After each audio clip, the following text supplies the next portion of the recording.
I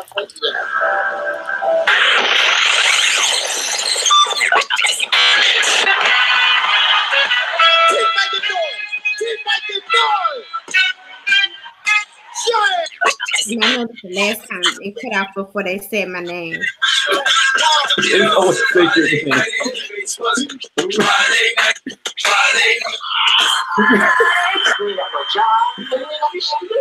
Hey everybody, and welcome to FNL Live. Everybody, it's your boy Doc, and got Monique on the other end as well. Hey, my loves, how's everybody doing out there tonight? Bitches, get your goddamn wine coolers, your goddamn vodka cranberry, your shit small liquor bull, your Coke 45, whatever it is you sipping on. Come on, get it and just kiki with us tonight. Coke 45, but I heard that since the old Fox commercials when they used to show Showtime at the Apollo and 11 Color on Saturday nights. But thank you all. Now I think Monique was trying to make an accusation that she doesn't hear her name in the intro. Is that what I was hearing? Yeah, I noticed the last show we did. You know the part where it says it's DJ, Doc, and Monique. Right when it said Monique, it got cut off, and they never heard my name. I know I didn't hear my name. It was a smooth technical difficulty. I guess me and Kylie gonna have to get together and do us a goddamn show. Not starting this, but we will be talking about that, everybody. But welcome back to another edition of FNL Live, everybody. That locks you doing with your hair? Look, now I get bored with my hair very easily, as you all know. You know, I like to switch it up every now and again. You know, so at the beginning of February for Black History Month, I had the high top fade going on. You know, took the hot dryer and straighten all my coils out, and have a nice big fro situation. And this week I decided to do this situation here. Just so like what is it? 2-strand twist? Yes. Now I did a smooth 2-strand twist with my hair. Shout out to Carol's daughter's lock butter that I use. Sometimes I use a little Cantu sometimes, but I switch it up here and there. So I used Carol's daughter's lock butter this time. I won't be doing a YouTube tutorial on how to twist my hair, but I did do it myself. Well, looks like you getting all the money out of bags. You got money to blow on various products. I use Carol's daughter myself, so I know that shit is not cheap. You done named about 4 or 5 different products you use on that hair. I see where all the FNL Google checks is going to. Okay. So as you 4 or 5 different products. That was just 2 products that I used. Some hot water. And you can afford hot water. You know what? Well, I'm trying to get this stuff situated for you all. Make sure you all tune in to FNL Live, everybody. We are live up and running right now, everybody. Now I do have I've lost my train of thought now. Messing with Monique. Even when I was talking to everybody, I had to go to the store because tomorrow at my job we're having a meeting, and we have our monthly meeting, and we're doing the potluck, or they call it pig out. And shout out to my coworkers too. Shout out to Natalie, aka Nat, and shout out to Jaleesa, shout out to Laura, Amber, and other people. But everyone else is cool, but we're the cool bunch in the group there. Natalie had an interesting conversation too. Now, ladies, I'm not gonna put Natalie on the spot, but ladies, when you all introduce yourself to a guy, just gotta ask this quick question now. I'm gonna post a question out on Twitter as well. Do you all tell up front that you have a nasty habit that's such as passing gas, or that your shit stink when you use bath and whatnot? So do you all get that prerequisite before letting the guy all the way in? Do you just tell him, look, heads up, I poop, I pass gas, and did you give a prerequisite to your husband, Monique? You're the married bunch on the show. Well, no, I mean, hey, shit happens, and I, just let him find out on his own, So maybe I did ask the question on the show. But as you all know, it is February. It's Black History Month, everybody. So at the end of the month, I'm pretty sure we're gonna have Monique sing an a cappella version of the Black National Anthem, which I just found out about 2 years ago. I would like to do that as long as I don't get cut off like my intro gets cut off on this show. Your intro is not cut off on purpose. Here's the damn train. So no undercover. Ready. There's a train coming. Don't need no ticket. You just get on board. Also, people, I changed the room up a little bit. I'm in a different room right now. You know, my chair and whatnot. Nice white chair. In commemoration of Black History Month, I do have this cotton here that I have in this Christian Brothers bottle. Okay. You know, here in the 757 in Suffolk area, there's, you know, cotton fields. If you go on the Eastern Shore, there's still cotton fields available. So my mom took it upon herself, and, you know, she was very interested, and she picked some cotton. I guess when her patients have a cotton field. So, you know, I got some cotton in this Christian Brothers bottle, honey flavor at that. So I'm going to have it in the background of the show for the remainder of this month to show where we have come from, and now that we can wear cotton on our clothes. So. And sit in nice white chairs, do different hairstyles, slide hair every 2 weeks. You're right. We have come a mighty long way as a people. At least you have. Okay. Okay, BMW. But so as you all know, is Black History Month, so we'll be, you know, discussing some Black history factoids, you know, along the show. My week this week has been pretty smooth and easy, nothing too crazy. That's been about it. Like this week I don't know, I think I've been waiting for Black Panther, which is coming out this weekend, everybody. As you all know, Black Panther is coming out. I'll never forget. I got to tell you a story about that. I was just talking to my husband about that, but go ahead. So that's why, you know, I've been, this month I've been doing my various Black hairstyles for the month of February. For Black History Month. All done by myself. There has been, and you usher hands that I had to pay to do all of this work. Oh, you didn't go to your normal stylist?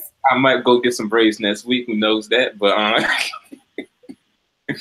but you know, Black Panther comes out on Friday, everybody, on the 16th. And then also Valentine's Day is tomorrow, everybody. Well, not tomorrow. Day. I was gonna say, I didn't get my husband a gift. So you all have time to go get your gifts, everybody. I just came from Walmart. I got some Valentine's candies for some people, and they're still good, pretty nice and stocked up. So you get your candy goods. You know, they got the $5 boxes of, you know, your Kit Kats or your Hershey's or your Reese's. They got the little tubes of Reese's Pieces for $1. That sounds very expensive, if you ask me. $1 is expensive. Well, $5 Kit Kats. It's in the little heart-shaped box, you know. Or if you've done like I've done in the past, you know, get very crafty and go to the Dollar Tree. They have these heart-shaped glass dishes and get some candy for $1, and then just put the candy in the little jar and, you know, put some nice, you know, what's that, cellophane around it, and get you a nice little situation. Present the gift. There you go. So all budgeted. You know, I'm a budgeter myself, so y'all know I like to give y'all the deals and give y'all little tidbits and secrets on how to save your money and to, you know, fall on the budget. So, so Valentine. And you guys, let us know what your plans are for Valentine's Day. If you guys are planning to go out with someone special, if you got a crush on a little someone special, let us know what you guys are planning to do for that special person in your life for Valentine's Day. Yes, definitely, everybody. And then also, happening on Valentine's Day as well is Lent 2018, everybody. So Lent, you know, where you take 40 days and you give up something for 40 days. They say you can do it on Sundays. You know, you could, you know, exclude yourself on Sundays and then go back to it on the Monday. But I just go the full straight through. So Lent is from February 14th to March 31st, which is actually my birthday weekend. You know, I turned 28 on April 2nd. So that's Easter Sunday on Monday. So I'm a little conflicted on what to do for my birthday because I'm not trying to turn up and add the mess for the Lord when I have to go, you know, help, you know, celebrate the resurrection of Jesus on April 1st. You know, as a pastor, you know, I have all my duties that my day is just booked up full. You know, I'm booked to capacity on that day. So, you know, I just want to make sure that, you know, I want to be alert and not drinking as much for that. So for Lent this year, I'm giving up red meat and I'm giving up alcohol. So I won't be drinking or doing any red meats for 40 days. I'm starting, like I said, it starts on Wednesday. So tomorrow, while Applebee's to have the dollar Bahama Mamas on deck, I'm going to be full decked on those with a half appetizer. Got to have a gift card with $11 on it. So I will be at Applebee's tomorrow night after work, sipping on some dollar Bahama Mamas and some half-off price nachos for $4.50. So that'll be my treat on my way out of, you know, getting ready for Lent. So Monique, what are you doing for it? Are you doing Lent this year? I know you're not going to alcohol. I never participate in Lent. I like too many things to give up. I love to shop. As you guys know, I love to drink. All day. Mm-hmm. I mean, you guys know I am a seafood lover. So if I gave up anything, it would be like giving up seafood. But you guys know I could eat a crab boil every day, all day. So I'm just not sure. But it seems like I calculated out all day, every day for a crab boil. Continue. First of all, it seems like Reginald, since I've known you these last 4 years, you've been participating in Lent all season long because you showed before these goddamn Google checks for me. So if I were you, I would really be giving up anything I would be trying to give to me in the aid of my family. But anyway, I'll digress. But speaking of Black Panther, so when I went into my bedroom, I went into our bathroom, our master bathroom, to freshen up my makeup before the show. My husband was in the bedroom because he's off today. And so I was like, oh, Valentine's Day is on Wednesday. And he said, he was like, I know that. Do you know that? And I was like, yeah. So he's like, well, he has to work like late Wednesday night. And so he said to me, he was like, well, for Saturday, we're going to celebrate Valentine's Day on Saturday. So he was like, yeah, we're going to go to a movie. And I was like, well, listen, I didn't tell you I wanted to see Black Panther. I was like, I know what you're trying to do. That ain't no damn Valentine's Day gift for me. You were jaded. I would have welcome to go see Black Panther on your goddamn own. He was like, what if I throw in the dinner? No, because that is not no Valentine's Day gift. I don't mind going to see Black Panther, but you're not going to give that to me for a Valentine's Day gift. So you better think again. So what? You're not going to go to dinner and the movie for Valentine's Day? No, because it's not what I want. Are you didn't get your red bottoms, so that's what you want, your red bottoms, or was the fur coat? Yes, my red bottoms and my fur coat. And he can throw in some shrimp. He could throw in all the ingredients for me to make a crab boil. And the last one I made like 2 weeks ago, I threw in a couple lobster tails, only because Kroger, I had to scrounge and R.I.P to pay Park because I don't have a Google check. But Kroger had lobster tails on sale for like $5. So I threw in a couple lobster tails too with my boil. I made it like Saturday before last. So but I don't mind going to see Black Panther, but you're not gonna get that shit to me as no Valentine's Day gift and think I'm not gonna say nothing about it. Well, there you have it, people. So what else have you been up to? What do you have planned for Valentine's Day? What am I doing? Well, this year's gonna be special because my grandmother's here. So she's going to be my Valentine this year. So I'm going to probably cook at my parents' house, and I bought her some candy. So doing something nice this Now, year. what would you be preparing? I don't know yet. I'm thinking of a teriyaki salmon grilled with a little special marinade that I would make, and then some broccoli and stir fry situation, some risotto on the side. So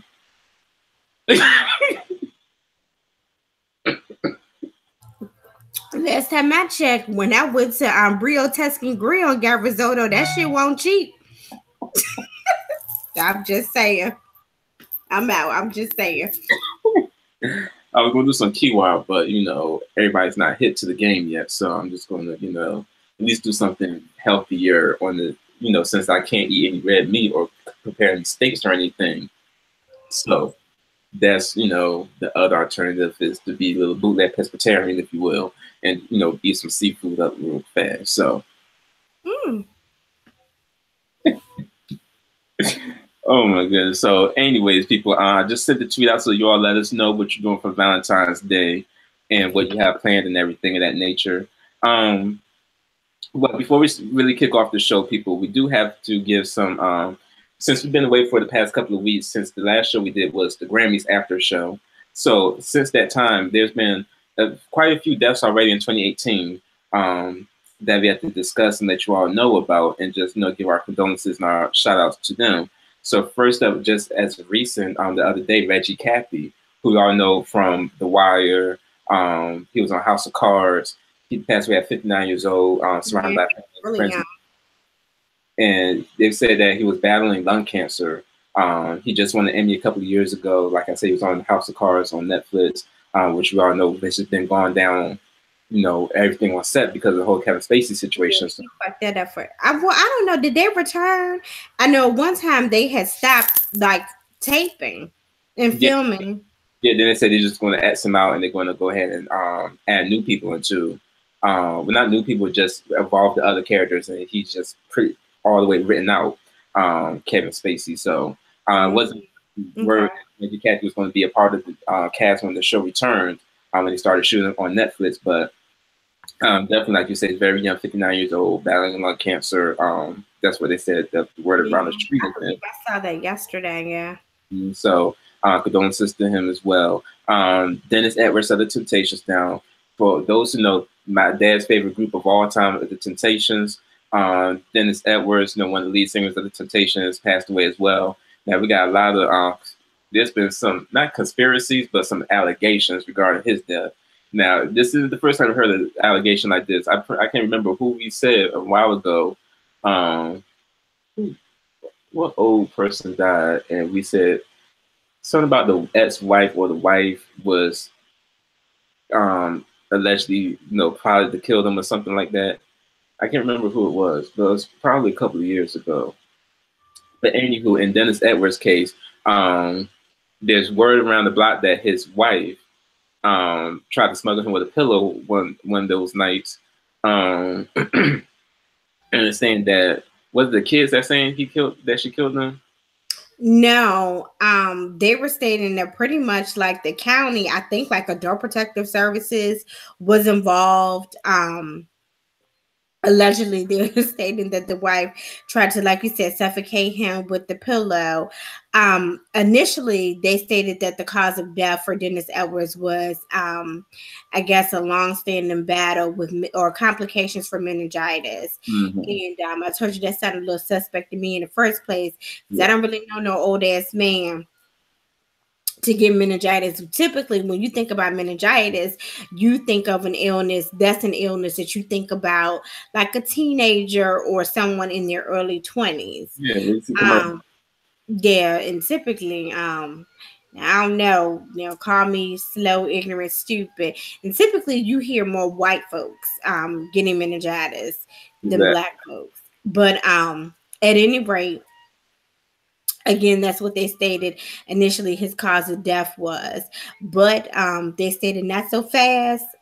There was an investigation going on, investigating his wife regarding these allegations of her.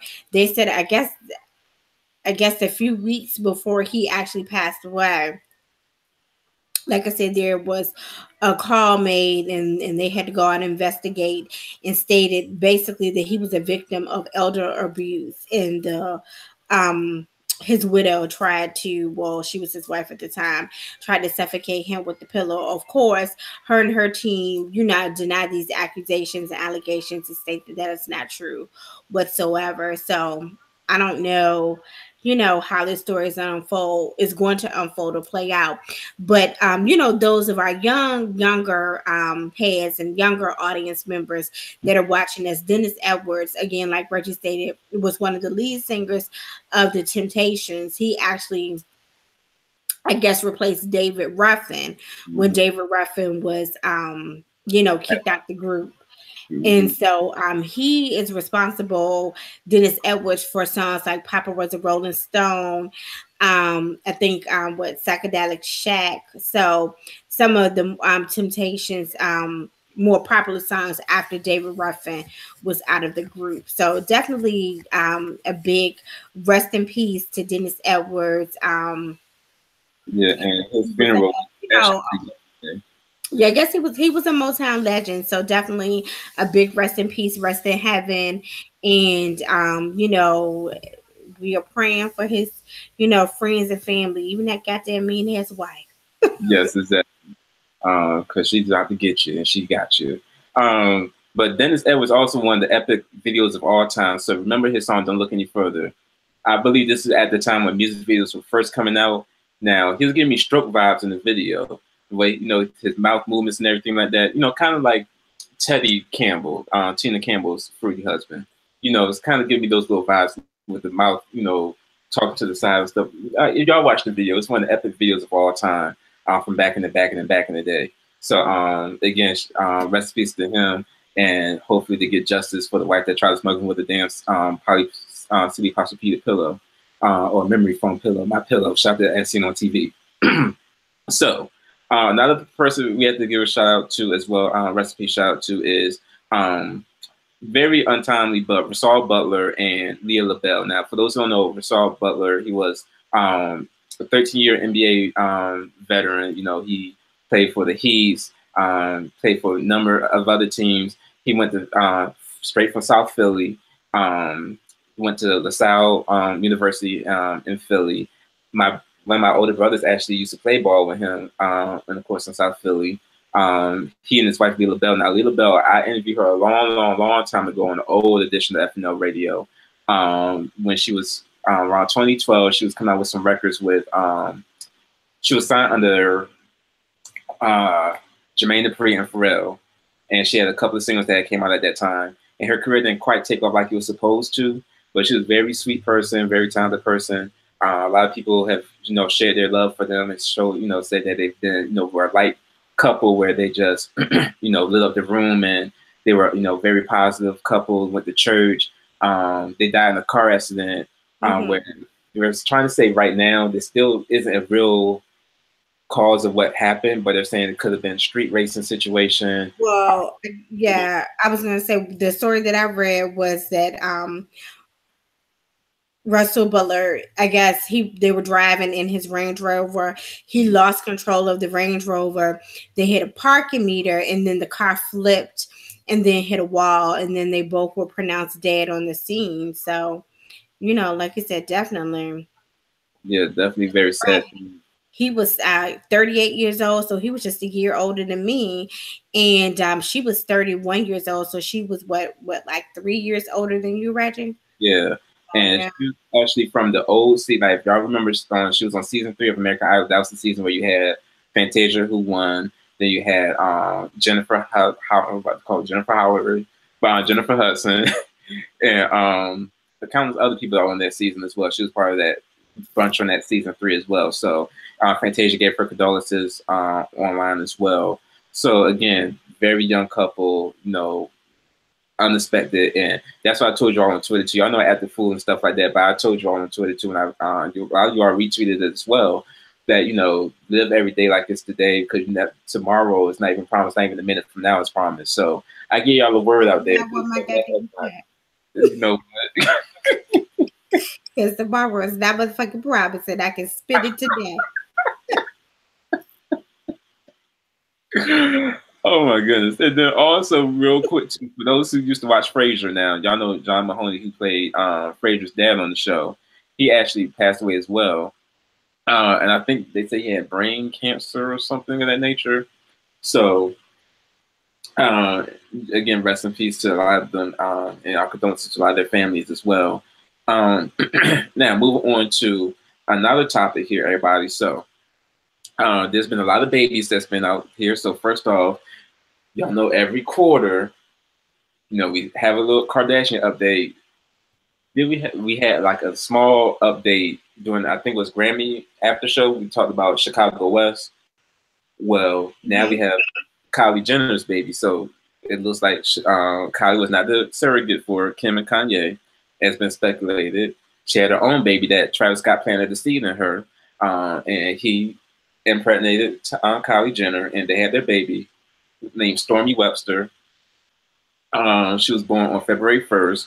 She was a big, hefty baby, too. She was like 8 pounds, I believe. So, she was, fully baked and cooked. Kylie said Yeah, she eight hid it. pounds. Yeah, 8 pounds 9 ounces. So Kylie said she kept the pregnancy a secret. Not more so. She didn't say anything about her age because, she is, she's pretty young. She's 20 years old. But she was saying that she kept it a secret just to have a stress-free pregnancy, not worry about the paparazzi or anything like that. And I would say, you know what? She actually did it right, because I was expecting, Kris Jenner, who's, the pimp of all pimps. I was expecting her to say, hey, she's going to have an ETV special. She's going to have this photo shoot that reveal the baby and everything like that. But Kylie did it under her own terms. She released an 11-minute video on YouTube where she just showed her own journey, her own self, without having to pay for it, for either pay for her or anything like that, wait for a magazine to get exclusive shots or anything. She just went ahead and just did it on her own. But I'm pretty sure that deal will be coming soon down the line. I'd say by the time the baby's 3 months old, she'll have her special, her and Travis Scott on ETV. Produced by her mom, like you said, the pimp of all motherfucking pimps. Yeah. So, but congratulations to you, girl. I really get to talk about these Kardashians, but bringing a new life into this world is always a good thing, always something special, always a time to rejoice. So, girl, I guess congratulations to you and Travis Scott. And was this Travis Scott's first baby? The way he's acting, it seemed like it is. So, in no relation to everybody. That's not his real name. Travis Scott is not his real surname, so no relation. But I'm guessing this is his first child. Now, I remember when they said he was sneaking around with Rihanna when they was on tour together, and they were saying that him and Rihanna had a thing going on that they were making it sound like he was married or something. Now, I thought Travis Scott was a little older than his age is, but I guess the genes in his side of the family just not, quite there because he looks a little older than 24, 25, however old he is. But yeah, but I guess this is for a child, so. Like he can be, I'm looking at this picture of him now. He looks like he can be about 28, 29, maybe early 30s. So. But it is what it is. So, but he's a dope artist, I will give him that. So, again, congratulations to the happy couple there. Also, what seemed like a long ass pregnancy as well. Toya Wright finally gave birth to her second child. So Regina Carter has a little sister. What's the little girl name? Her name is Rain. Yeah, Rain. Think about Rain by SWV, a nasty song that as a young child you don't think about those lyrics until you're older. But anywho, so the little Rain, no last name, was born to Resume Carter. Well, that's Resume Carter's little sister now. Toyota Wright gave birth to the child. Shout out to the Queen's Court. The baby, I think, was like 9. Was that baby 9 pounds or 8 pounds? Let me see if I can. I was trying to pull it up. I don't know how big this baby was. Let's see here.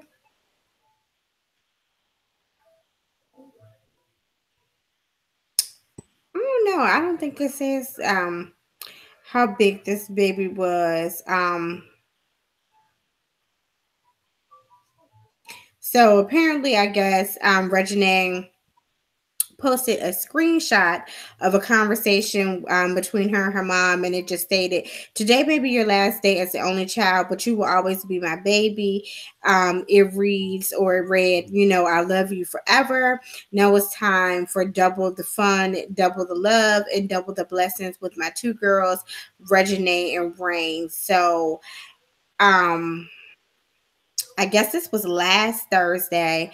Toya confirmed via Instagram pretty much that she had given birth to little baby Rain, but it does not say how big this baby was. So I guess again, congrats to you, girl. Now, I guess now that she's had this baby, the rumor mill is that I guess her and Reginae, little resume, they won't be returning back to Love and Hip Hop. Not Love and Hip Hop. What is it?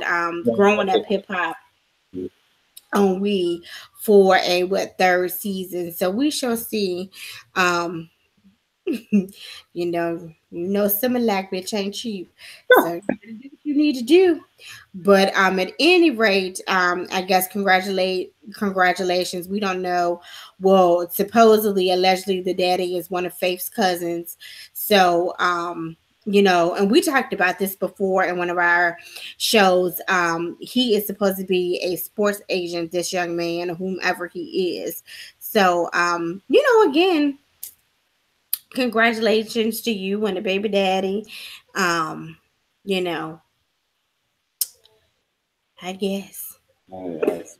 So, so congratulations to them. And then Ayesha Curry also announced that she's pregnant with baby number 3, her and Steph Curry are going to be welcoming another child into the world soon. She made an announcement on Instagram over the week, the other day. And so little Riley and the other little baby going to have a little, probably not a little sister, because, that seemed like what he'd been producing, just all girls. So he's going to be like not a Kobe Bryant, just all girl team. But congratulations to those happy couples tonight. Ayesha Curry now. I think I have one of her, she has a brand of home goods at JCPenney and some other stores. I believe it's at Target as well. And I got one of her little skillets that was on sale. And it cooks up real nicely. So, she making a name for herself in the cooking world and everything like that, in the home goods world as well. So congratulations, Ayesha Curry. And, I think she has a little cooking show on Food Network as well, or cooking channel. Yeah, she still has a little show out there. So, and I think it's getting a little bit of buzz. So, that's a good thing. Like you said, congrats to you, girl. I'm pretty sure, I don't know. They seem like they want to gang load the tribe of fucking kids. So I'm pretty sure after 9 months has gone past, I got a feeling we're going to be saying congrats again for expecting baby number 4. I don't know. That's just me, but possibly. Yeah, at any rate, I don't know. She kind of reminds me of Tina Campbell as getting pregnant year after year. Like, who the fuck wants to do that? But that's girl, to each his own. That's your goddamn business. Congratulations to you and Steph Curry. And also, while we are congratulating folks, I guess we better say congratulations to Idris Elba, who is newly engaged. Yes. I guess clap, bravo to him. Now, this is a little weird because, he claimed that he would never get married again. Guess he's been married twice, obviously divorced twice if he's going to be marrying old girl. But I guess over the weekend, he proposed to his, I guess, short-term girlfriend because they just met in 2017 on the set of his last movie, I guess, The Mountain Between Us. And that literally just came out at the end of last year. So, yeah, but I guess, huh? I said it was only in the theaters for like 2 weeks too. Yeah. So, girl, I know I'm about to slaughter your name, but she is an actress and a model, and her name is something Dehor. What a name. No. I wrote it down. Let me see. I know her. What? Oh, Sabrina Dehor. I guess. that sounds any better. But girl, I don't know whether if you need a rough for the hills or what. I mean, again, you'll be his third marriage. You guys, to me, haven't known each other long. Yeah, I'm just not so sure about this. But again, like I said, to each his own. If I guess all that matters, if you guys love it, we like it. Um, you know, I don't know. You guys can tweet us. Let us know what you think. Do you think it's too soon? Like I said, they've only been dating a little while. Um, he said that he didn't want to get married again. Now he's proposed and engaged to this girl. So yeah, I guess you guys let us know what you think. Weigh in and tell us what you think about this. What Yes. you think, Fred? Do you think it's too soon? Yeah. I mean, I don't know. I'm pretty sure Kimberly Pat is in her feelings right now because that's K Michelle for you all that don't know. Because you know the fact that she wrote a whole album about him and then wrote a You whole know, album you about didn't bring that up. You never offered to marry that bitch. yeah. So, why Mr. Whore?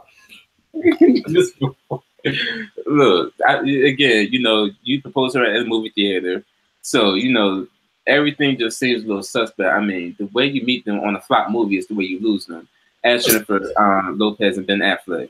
So you gotta be careful how you meet these people. If it's in a flop situation, you can't go there. So, but and celebration of love, being the Cupid and everything like that. I'm pretty sure I'll be doing the Cupid shuffle down the aisle. Congratulations. Down, do your thing, do your thing. So I guess we gotta celebrate love and whatnot. But Yeah, I guess this is Valentine. What it is, the week of Valentine's. I guess it's the month, not only Black History Month, but it's also the month of love. yeah, We all love Black love. So again, I guess if you guys love it, then I guess we like it. yeah, we just don't hear no divorce. If y'all get divorced, keep that business to yourself. We got enough on the plate already for Black History Love with this damn Jesse Williams and his ex-wife or soon-be ex-wife, and then you got And it Khaleesi. seems like every day something comes out. I just stopped reading, I stopped reading what comes out on the blogs about him, because every single day it's always something like he was ordered to pay her more. They're fighting over these kids. And like I said, that speech he gave at that BET Awards a few years ago, that shit did not move me. No. I thought he was bizarre. I thought something was wrong with him. And then lo and behold, 2 months later, all this shit hit the fan about him and this wife of his. And every single day since, something is always out on the internet about the two of them. Exactly. And shout out to, I don't want to mess your name up, but to Bogo Ramo Kadi. I don't know you on Twitter, but thank you for tweeting us. But yeah, you asked about that, and that's what we're going to talk about on the show, because there's something new every day about Jesse Williams and his damn ex-wife, and then she hanging out with Khaleesi now. Khaleesi asked for more child support from Nas. That's why I'm pretty sure Nicki left Nas. I think I told you all that too, because he probably got a lot on his plate. That's why she had to leave him. So again, it's just too much. So when this all finalized, then we can talk about it. But until then, y'all got to get in that breathing room at least a week and let us, digest the news. But y'all got something new every day. Girlfriends coming over, the kids calling the new girlfriend's mom a C or something. So it's just a lot. So anywho, moving on to another celebration though in the city of Philadelphia, everybody. So we left y'all the last time before we did when we did the last show that I told you our Super Bowl was coming up. And I hope you all are rooting for the Philadelphia Eagles. Well, the prayers have worked, everybody, because the Philadelphia Eagles won the Super Bowl last Sunday, beat the Patriots. Shout out to my homie Jay, who's also from Philly. We had a Super Bowl party at his place, and the Philly crowd was just all up and through. And the Eagles won, beat the Patriots. I was happy. My best friend Keena, who lives in Richmond, she wasn't so happy, but she did give a congratulations call to me. Like she was the president, got to unseat her seat. Like I was, like she was Obama and I was Trump or something. Like she was about to, that she had to, say congratulations for me winning or something. But anyways, so the Eagles won. The Philadelphia Eagles had the parade on Thursday in Philly. My dad was there, of course, because he has the whole room dedicated to the Eagles at his house, at my parents' house, and when I tell y'all, it was a lot of people out there just looking at the videos, because I wasn't going to go there. You know, the flu is a very real thing right now. And although I just got my flu shot, I'm not trying to be in the midst of everybody with flus and all types of, you know, upper respiratory diseases and whatnot and all that. So I'm not trying to be in the midst of all sickness.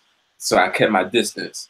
But the way you keep twisting and washing that hair, going out and changing up hairstyles. I know you have to wash your hair every time you change your hairstyle. You shouldn't be going outside with wet hair. That also causes the flu. Okay. Reggie, don't come back on this goddamn scream next week with a new goddamn hairstyle. I gotta give the people something, you know. I gotta give them a new, you know, look every week. But but anyways, what was I talking about? Oh, but the parade was really dope. Tim, who y'all know, the official hip hop head at FNL, he shot some footage. So if you go to his YouTube, I can't remember his link, but we'll post it up there, and you know, I'll tell y'all how to see his video and everything from when he shot that parade in Philly. A lot of bars in Philly were giving out free drinks, with free beer. So I know everybody was turned up and lit. Now, here's the thing, people. The last time Philly won a huge thing was when the Phillies won the World Series. And I was a sophomore in college. I was up there. Free McMill. Not when they free McMill. No, they haven't free McMill yet. He was out one time. Yeah, but you see now that he's been locked away. And shout out to the Eagles too, because they came out to Dreams and Nightmares intro. And then that song just skyrocketed up on iTunes as well, with the 300% increase in streams. So, you know, a huge deal, especially for Meek, who had to release a statement from prison that he wasn't able to watch, you know, the home team, you know, win the Super Bowl, but he felt the energy and felt the pride and everything like that. So I'm pretty sure they probably let him watch it on TV. And Meek Mill making more money than I'm making, and his ass is in goddamn prison. God damn. I'm on the wrong shit. Although Meek Mill has taken a lot of L's and on the wrong goddamn platform. In prison, get they goddamn check, and that me. So, as you all know, y'all been saying that, you know, the Eagles fans have been sacrificing Meek Mill for being in prison while we win the Super Bowl. So y'all can let him out now. You know, we won the Super Bowl, so y'all can let him out. But I mean, again, just the Philly crowd all around, from everybody that's from Philly, people that's Eagles fans, you know, real Eagles fans, not just the people that had to jump on the bandwagon because they hated the Patriots as well, but real Eagles fans. And then also, like I said, last time something real big happened in Philly where, you know, someone won was the Phillies, and I just remember them burning trash cans and stuff. So I would say, you know, I'm gonna watch it far from my dorm. So I was looking out the window while they're burning trash cans and shit and jumping on light poles. Now, my friend's up there in Philly, he lives like on the corner of Gerard and Broad, so he sent me videos of everybody on Broad Street, which is like the long stretch of boulevard in Philly, and people jumping up on y'all in Center City at the Ritz-Carlton, jumped up on that little canopy thing. On that awning, and that shit broke. Now, y'all, everyone in Philly knows that's like a tent. That's like that material that's going to break anyways. Now, y'all know nothing structurally held right in Philly.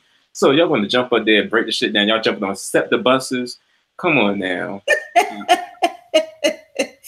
Then went into that damn convenience store and tore that shit down, all the goddamn pieces. They had all the goddamn police surrounded that store. You won't take a motherfucking thing in here today. So, I mean, yes, Philly, we love very hard. You know, it's the city, brother. We love, you know, and we, you know, when something happens big for the city, we're very excited. We show a lot of emotion and just a lot of love. So that's all it was, just love, you know. The love is and stuff like that. And I remember when the Phillies won, you know, there was some looters out on the street. Now, I did get me a nice laptop off the deal, but anywho, as I'm an adult now, I don't buy from looters anymore. But so yeah, shout out to the Eagles for winning the Super Bowl. Justin Timberlake performed at the halftime show. Now, Justin, I don't know what this whole situation is right now. You're giving me a lot of Trump supporters, make America great again, but then you're still trying to come to the cookout vibes. You know, you're still trying to be down with the, you know, black folk. But that whole day we didn't forget shit about anything about the Janet Jackson nipple when you snatch your nipple off stage and let that sunburst titty out there to fend for itself, and then you just backed off and let Janet take all the blame for all these years. And that's why her career has, you know, been on the decline because of you, because she had to, you know, she took a lot of the blame for it. Yes, it was her titty, but you ripped the pasty off the titty and you ripped the raw material. I'm so sick of hearing about this goddamn bullshit. This, I mean, yeah, it was, you right, it was her goddamn titty. Exactly. That wasn't his fault. Her titty popped out, not his. But he ripped it. He was part of this titty gate too. Like he ripped the, you know, he held the titty like for 2 seconds and he backed off like, oh, that's you got the cooties. Like, you know, and that's what y'all create. Y'all took, you know, Janet's career. Like, oh, her career got the cooties now, so we can't support her. But y'all supported Justin. So, you know, people were still up in arms about that. You know, remember we were talking about him performing at the Super Bowl. I said it would be nice if Janet performed, but she doesn't have to because of the fact that there's obviously a lot of wounds there. So a lot of you all created hashtag Appreciation Day on Super Bowl Sunday, and a lot of Janet's music went up in streams as well. So she been killing it with the digital music streaming of that week. What that got to do to get a goddamn cord pop both my titties out? What do I have to do to get a goddamn check around here? Meek Mill's making motherfucking coins in prison. Janet Jackson streaming sales went up. What do I got to do? Let me start taking my shit. I mean, what the fuck? You know what? I mean, goddamn, Reggie, we got a boss of you. Look, dude, like 2 months in prison, and then show a titty, and then you'll get a Google check. You know, that's how the game is played. I was so sick of this shit. Is she gonna be there to perform? Is she not gonna be there to perform? I don't give a shit. Is that she had to watch Little Baby East East? You know, Little Baby East East gotta, you know, eat, you know, and you know, she gotta go through this whole situation with mommy hiding in, you know, closets because cousin out here trying to, you know, take her out and whatnot. You know, what's the little one? Ronnie or Rono? Or what's the other one that always talking shit that's still bad groceries at Ralph's in LA? Is the Marlon. What is it? One of Tito Time songs? Oh no, one of the other the brothers, the one that we don't hear about. They said he was in the Janet video talking about her weight. You know what said we don't know that long suffering Jackson. Is that Jackie? I think it was Marlon, Tito. Mm-hmm. They got a brother named Jermaine. Jermaine, yeah, Jermaine with the Jermaine Steve. He got the Beijing hairline on that. That's the one. That's one who. It's so many of them. And we ain't hear nothing from Centipede. Bagging the groceries. You know, Centipede not grossing no bagging no groceries at the Rouse. I think it was Marlon that's bagging groceries at the Rouse grocery store in L.A. But well, anyway, what y'all think about Justin Timberlake, JT? What y'all think about his performance? And y'all weigh in on that. Tweet us, let us know what you think. I thought the shit was lame. It was what it was, and it was for who exactly it was supposed to be for, which was all the white folks. It just the whole 13-minute performance. The only thing that I particularly cared for was when he did a snippet of Until the End of Time, and then that 1.5 second little tribute to Prince when he did I'll Die For You. Other than that, he could have kept all that goddamn bullshit. Exactly. And even when y'all sent video too, y'all like really the little crowd around the stage were the only hype ones, but everyone in the stadium, no one's making any noise or anything. They didn't really pay attention. Besides the white boy, he took that Super Bowl selfie with, and it went viral. Other than that, I mean, it was who it was. It wasn't for us. I mean, it just I wasn't moved by it. Like I said, Until the End of Time is one of my favorite songs. With or without Beyonce. I know the Beehive gonna come for me. I got this for y'all.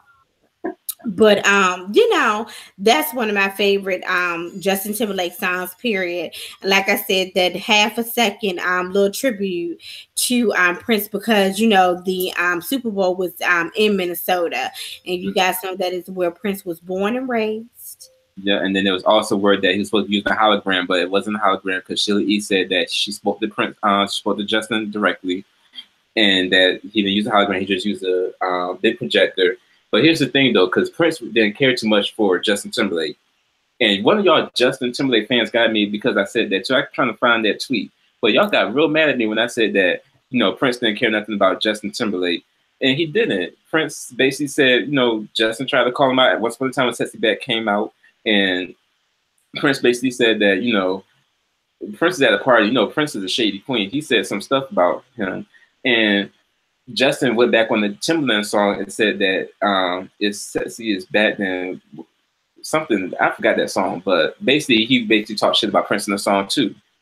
So I mean, if Prince said that he didn't want himself on a digital landmark, or because Prince didn't care much for digital stuff anyways, respect that. But I guess the projector is okay, but at least you could have just had like a purple backdrop and that just could have been Prince's tribute, like Beyonce did on her tour. You didn't have to do the picture or the projection of Prince because now that's making the Prince dance mad now.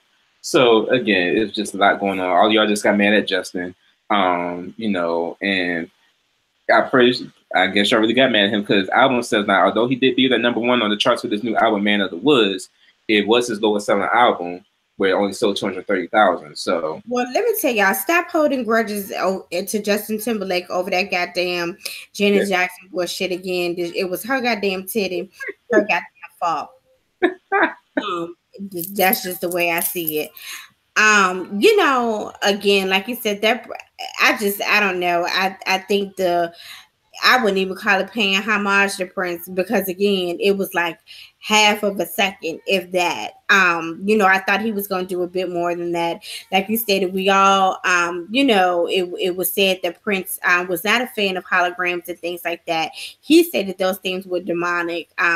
You guys know that Prince was an old witness, honey.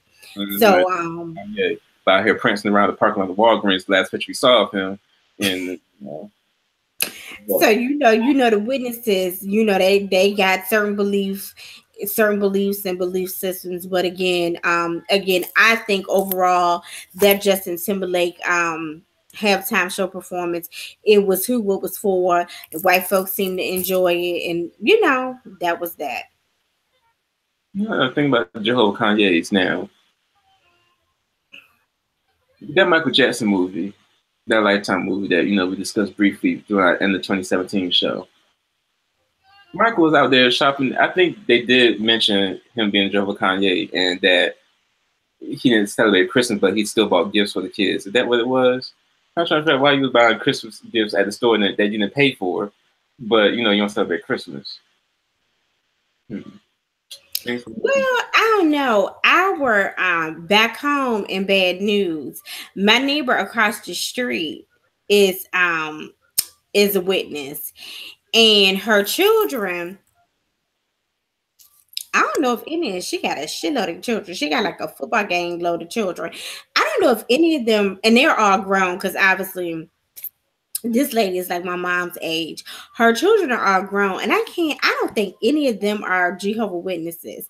But I remember specifically one of her daughters has a daughter that was my age.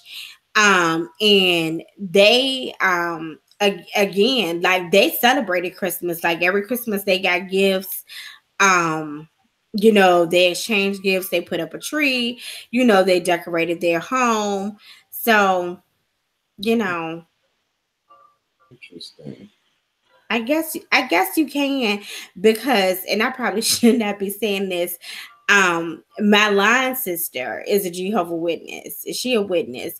And we one of the things when we pledged when we were in undergrad, we had to go to church every Sunday, and she was right up in the Baptist church, falling out shouting. And carried out it, and she a witness, and even now, she don't really go to the Kingdom Hall, but she'll go to what's your church, Ebenezer, two bricks in my bag, don't throw stones at your mama, Baptist church. So you know what I mean. So I guess this is just to each his own and whatever you believe in your belief systems. But my last sister was raised up in the Kingdom Hall, and even now she's married. I don't know what her husband is, but her first husband was, brought up in the Baptist church, and she would go. And like I said, when we were online, she went, that witness stuff went right out the door. Okay, well, interesting witnesses. So moving on now to another situation. Oh, but back to Justin real quick. Justin, you should have brought NSYNC out now. They always got a little job they could have or something like that. They could have just set background for you like they did at the VMAs, dance and jig a little bit and whatnot. But NSYNC would have been a dope look for you on stage as well. I was waiting for some dirty pop, some bye bye bye or something.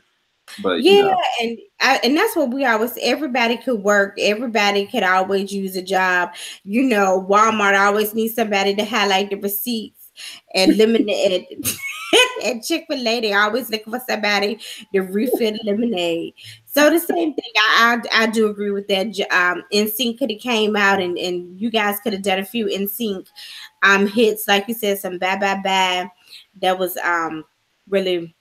I wouldn't say that was one of my favorite NSYNC songs. That's the only NSYNC song. No. So either way, yeah. Yeah, we hope they don't call your ass back no more. No, that was your last shot. Third time was the motherfucking charm for you to perform. That's what I said. You done your fair share of Super Bowl halftime performances. And what the fuck were you wearing? That was the other thing. My question was, did Oscar the Grouch come out of his garbage can and loan you that get up that your ass was in that goddamn attire? Well, he looked very dirty. He looked like he hadn't had a bath. Yeah, I don't know what type of redneck shit he was on, but like he had this whole mural of a back scene of a Brokeback Mountain going on. He had this red bandana on like he was a Southern blood or something. It was just too much going on. Like not a Southern blood. Yeah, it was like that. Oscar the Grouch jump out the trash can and throw you that damn get up to put on. What the hell is going? He looked dirty. He looked like he hadn't had a bath. Real Sears Roebuck, when you go to Sears and you see that one department in Sears when it was alive, but when you go to Sears in the men's part, they had that one section with the craftsman overalls, the Levi's and the Lees, all in that one conjunction section. That's what Justin was giving me, just whole nasty Sears Roebuck. And then again, the vocals was off a little bit to me. The only time he sounded on was when he sung Until the End of Time. Other than that, and then when he done that, he did, what's that? Got that sunshine in my pocket, just dance. That was okay, but other than that, the whole time you were out of breath. You looked like you couldn't keep up with the 8 count. So I don't know, sir, we all get older, and we all don't have it like that anymore. So again, I think this was your last halftime performance. Exactly. So again, that was the Super Bowl. Everybody. Now, real quick, also now XSCAPE. So we talked about XSCAPE. When we talk about them on the show, we talked about the tour, the biopic that they have coming out. Apparently, they're not signed by Vincent Herbert anymore, as well as Remy Ma, allegedly. I don't think the real word has come out about that yet, but I read that about Remy Ma as well. She stated that I guess he, instead of focusing on her career and things that he could do to elevate her career, he was more focused on trying to I guess repair and mend his marriage with Tamar Braxton. So the real thoughts of an abuser. But anywho, somebody like that, allegedly, since we're on YouTube now, I had to say allegedly that those were the actions that were told about Vincent Herbert in regards to Tamar from Mama E.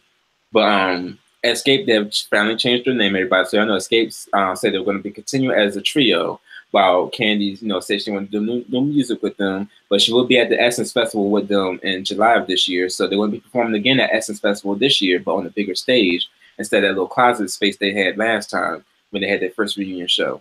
So while Candy's right here out in New York City doing Broadway and Chicago, Tiny, Tamika, and Latasha are forwarding on as a trio, and now they changed their name to XSCAPE, so I guess for legality reasons. So instead of calling themselves the Escape Reloaded or the next Escape.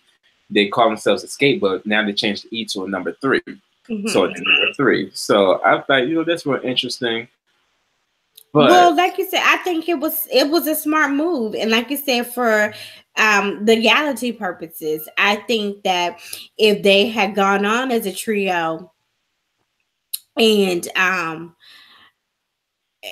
and perform under the name Escape, the same thing, I think then they would have been looking at having to pay Candy back, or having to pay Candy, rights and royalties and everything else, for money that they were making and earning with just the 3 of them. So I think that was a smart business move on their part. I also think that dropping Vincent Herbert was also probably a smart business move on their part, because I never understood that whole bullshit anyway. Because if Tiny and Tamar were best friends, and there's all these accusations and allegations about my best friend's husband whipping my best friend's ass, how do you then go and hire him to manage you and your bandmates or your group mates? So I never understood that whole thing in the first damn place. And then there was that, thing where, when that stuff with Khia and T.S. Madison went down at that show, how T.I. cussed Tamar Braxton out. So I don't understand how that whole dynamic would have worked or was going to work, and why they were doing that in the first place. But I think dropping the E and adding the 3, I think that was a smart business move. I've heard some music from the trio, and it sounds good. I don't know if they're gonna have the success that Escape had, back in the day, but I mean, again, it's that whole thing with Justin Timberlake. You girls are old. You know what I mean? I mean, you're not in your 60s, but you're not also in your early 20s, and you're not in your early teens as well. So, again, the times change, you know what I mean? The culture changes, things like that. So, again, I don't know how long they're going to be able to ride this wave, but it's a good wave while they're riding it. But, at the same time, we'll just see. Again, like I said, eventually, you get older, you can't do things that you used to do, back in the day, as you would say. But I think, for legality purposes, business purposes, I think that it was a very, very smart move and a smart decision to make, because that girl could have them in court anytime she wants to, we're trying to recoup, monies, and she don't play by her money. She will take you to court, just like I said I'm gonna have to do for your ass. While you shaking your head and grinning and nodding, I said I have to do the same goddamn thing for your ass. Anywho, so but the Escape did got a good song called Dream Killer and whatnot. Now my only concern with this is, now of course Escape aren't going to have the in the nice world, you would think, you would hope that they would have like the hits like that. Candy made a good point too, why she said she didn't want to really do new music with Escape as well. So it wasn't more of a I just don't want to work with them type of situation. But Candy got it right though. She said that she'd rather leave it at the legacy that they had it at, where they had the 3 platinum albums and the top 10 hits and the #1 singles, both on the pop and R&B charts. So instead of leaving that market, then all of a sudden now you have Escape going into doing new music, and it may not fare as great as the previous albums did, and they may not have the big hit, and they may just be relegated to just urban AC. So, again, I understand where she was coming from, so I also see why they added the 3 to the group, so that it breaks it, it separates it. So you have the Escape, and that's Escape there, and that legacy, and then you have Escape with number 3 at the end, where that's just this new chapter. So anything that happens, if it flops, then that's on that end. They won't be bundled up with Escape of the 90s. Yeah, but if it soars and it elevates and moves to the next level and moves to the the next level, the way they wanted to do, the way they expected to do, then they should also not be paying her for work that she hasn't put in. So, you know, you see what I'm saying? I see both ends and both sides of the spectrum of that, you know. And then, you know, Candy also was stating, I guess, you know, the creative control that she kind of wanted. She felt like she wouldn't have been able, you know, to get that. So again, she's doing her thing on Broadway. You know, she always has some great, you know, business ventures and great business deals. I don't think that'll ever stop for her. It's obvious, and you know, we ain't gonna say too much, but it's obvious, you know, that, you know, 2 out of 3 of those girls really need to work or whatever. I think Tiny, you know, now that T.I. has, you know, because it's clear that they are not going to break up. They are still together. They will remain married. I think because he is supportive in the fact that, you know, she is now back with her group and, you know, she has a passion for it. You know, I think this is, I don't want to say something for her to do, but I think that, you know, regardless if they got back together or not, if, you know, if it was Escape with the E, Escape with a 3 at the end, I think, or if it's no escape at all, I think that she would be okay. Yeah. So, you know, again, you know, we'll see. Like I said, I guess the question is, what type of success are they gonna have? Like you said, these 3 platinum albums. I don't know. Then again, they may surprise us and have 10 platinum albums. Who knows? But you know, at the same damn time, I think, me personally, it was a great business move. It was a great decision, you know, to do, because you don't want to be paying somebody, Lord knows, you know, for you know, paying somebody and on somebody for work that they did not put in, and just, you know, by her having rights to what they, you know, what they attained, just because of the fact that her name, you know, is still associated, and she, you know, it wasn't a good look. So, you know, and if the roles were reversed, I think that she would do the same thing. Yeah. So, you know, So, when Kate with number 3, you know, dropped new music, of course, we'll be telling you all about it as well. Of course, like I said, they have Wifey and Dream Killer, so we know those songs. So we'll be seeing more music from them this year, as they said recently as well, in the new press release and everything.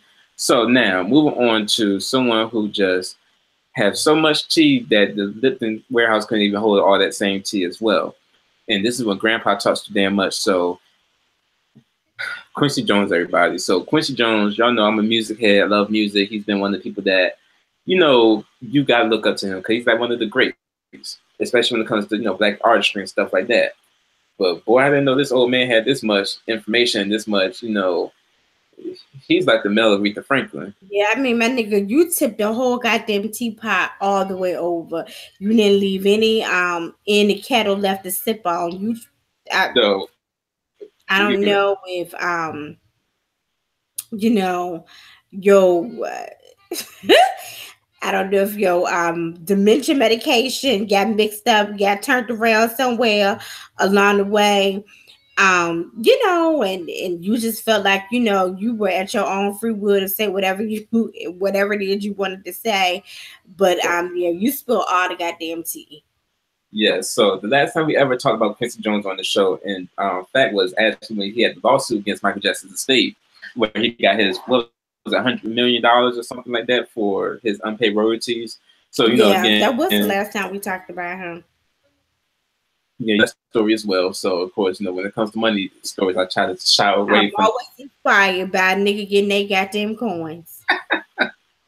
But it just further elevates me to my next level and lets me know what I need to do to get my motherfucking shit. But let's see. Jones did 2 interviews. So last week he did an interview with GQ. Now they actually gave me the GQ, and I got the GQ in the mail the other day. So I was actually reading the print version of the interview. It has Jimmy Kimmel on the cover, and I was just reading this interview where he said he has 22 girlfriends that they all know of. You know, some sister wives type shit. Yeah, got him from coast to coast. Yeah, different holes in the different area codes. I got hoes. I I got got. rules. Shout out to Nate Dogg and Ludacris, but Quincy got hoes different area codes, and I was like, okay, now his daughter. Now I was like, okay, his daughters before Rashida Jones, Khia Jones, and the other Jones. I was like, what y'all looking for your dad? Like, y'all not looking after your dad because he just out here running amok. He just talking all types of stuff. Now, this new interview though, and with Vulture. Now, this interview with Vulture is the same guy who did an interview with Erykah Badu, where Erykah Badu was talking about Hitler How? was a good person, had a good soul. So here comes Quincy in this interview. But and nigga, I don't know if you're provoking these people to say these things in these interviews, Oh, or if again, Mr. Jones had escaped from his nursing home and they just let him run free and he would say what he wanted to say. exactly. Now, if Quincy is 80, he's going to turn 85. But he's the type of old person I want to, I aspire to be, where I can just talk my cash money shit and no one can say shit about it. So, he talked about Michael Jackson. So y'all know he did a lot of Michael Jackson's early albums. He did Off the Wall, he did Thriller, he did Bad. And you would think after all these years, you thought they had a good relationship, or you thought that everything was good behind the scenes because they made this timeless classic music. And then we saw the lawsuit happen. So we was thinking, okay, what's going on? Because we didn't know what happened. So when they asked him, you work with Michael Jackson more than anyone he was related to. What's something people don't understand about him? Quincy said, I hate to get into this publicly, but Michael stole a lot of stuff. He stole a lot of songs. Down the Summer State of Independence and Billie Jean. The notes don't lie, man. He was Machiavellian as they come.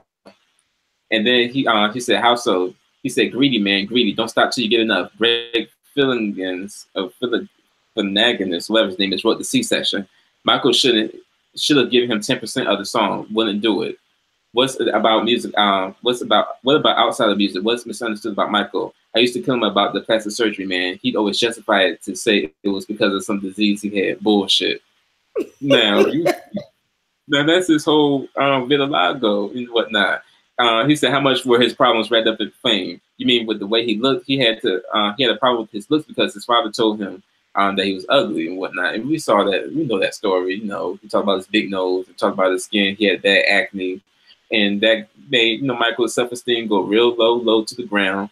And he got all the work done. But they did in his autopsy. They did show that he did have vitiligo. So and he wore a nice piece of wig.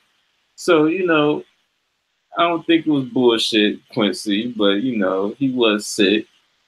So then, I mean.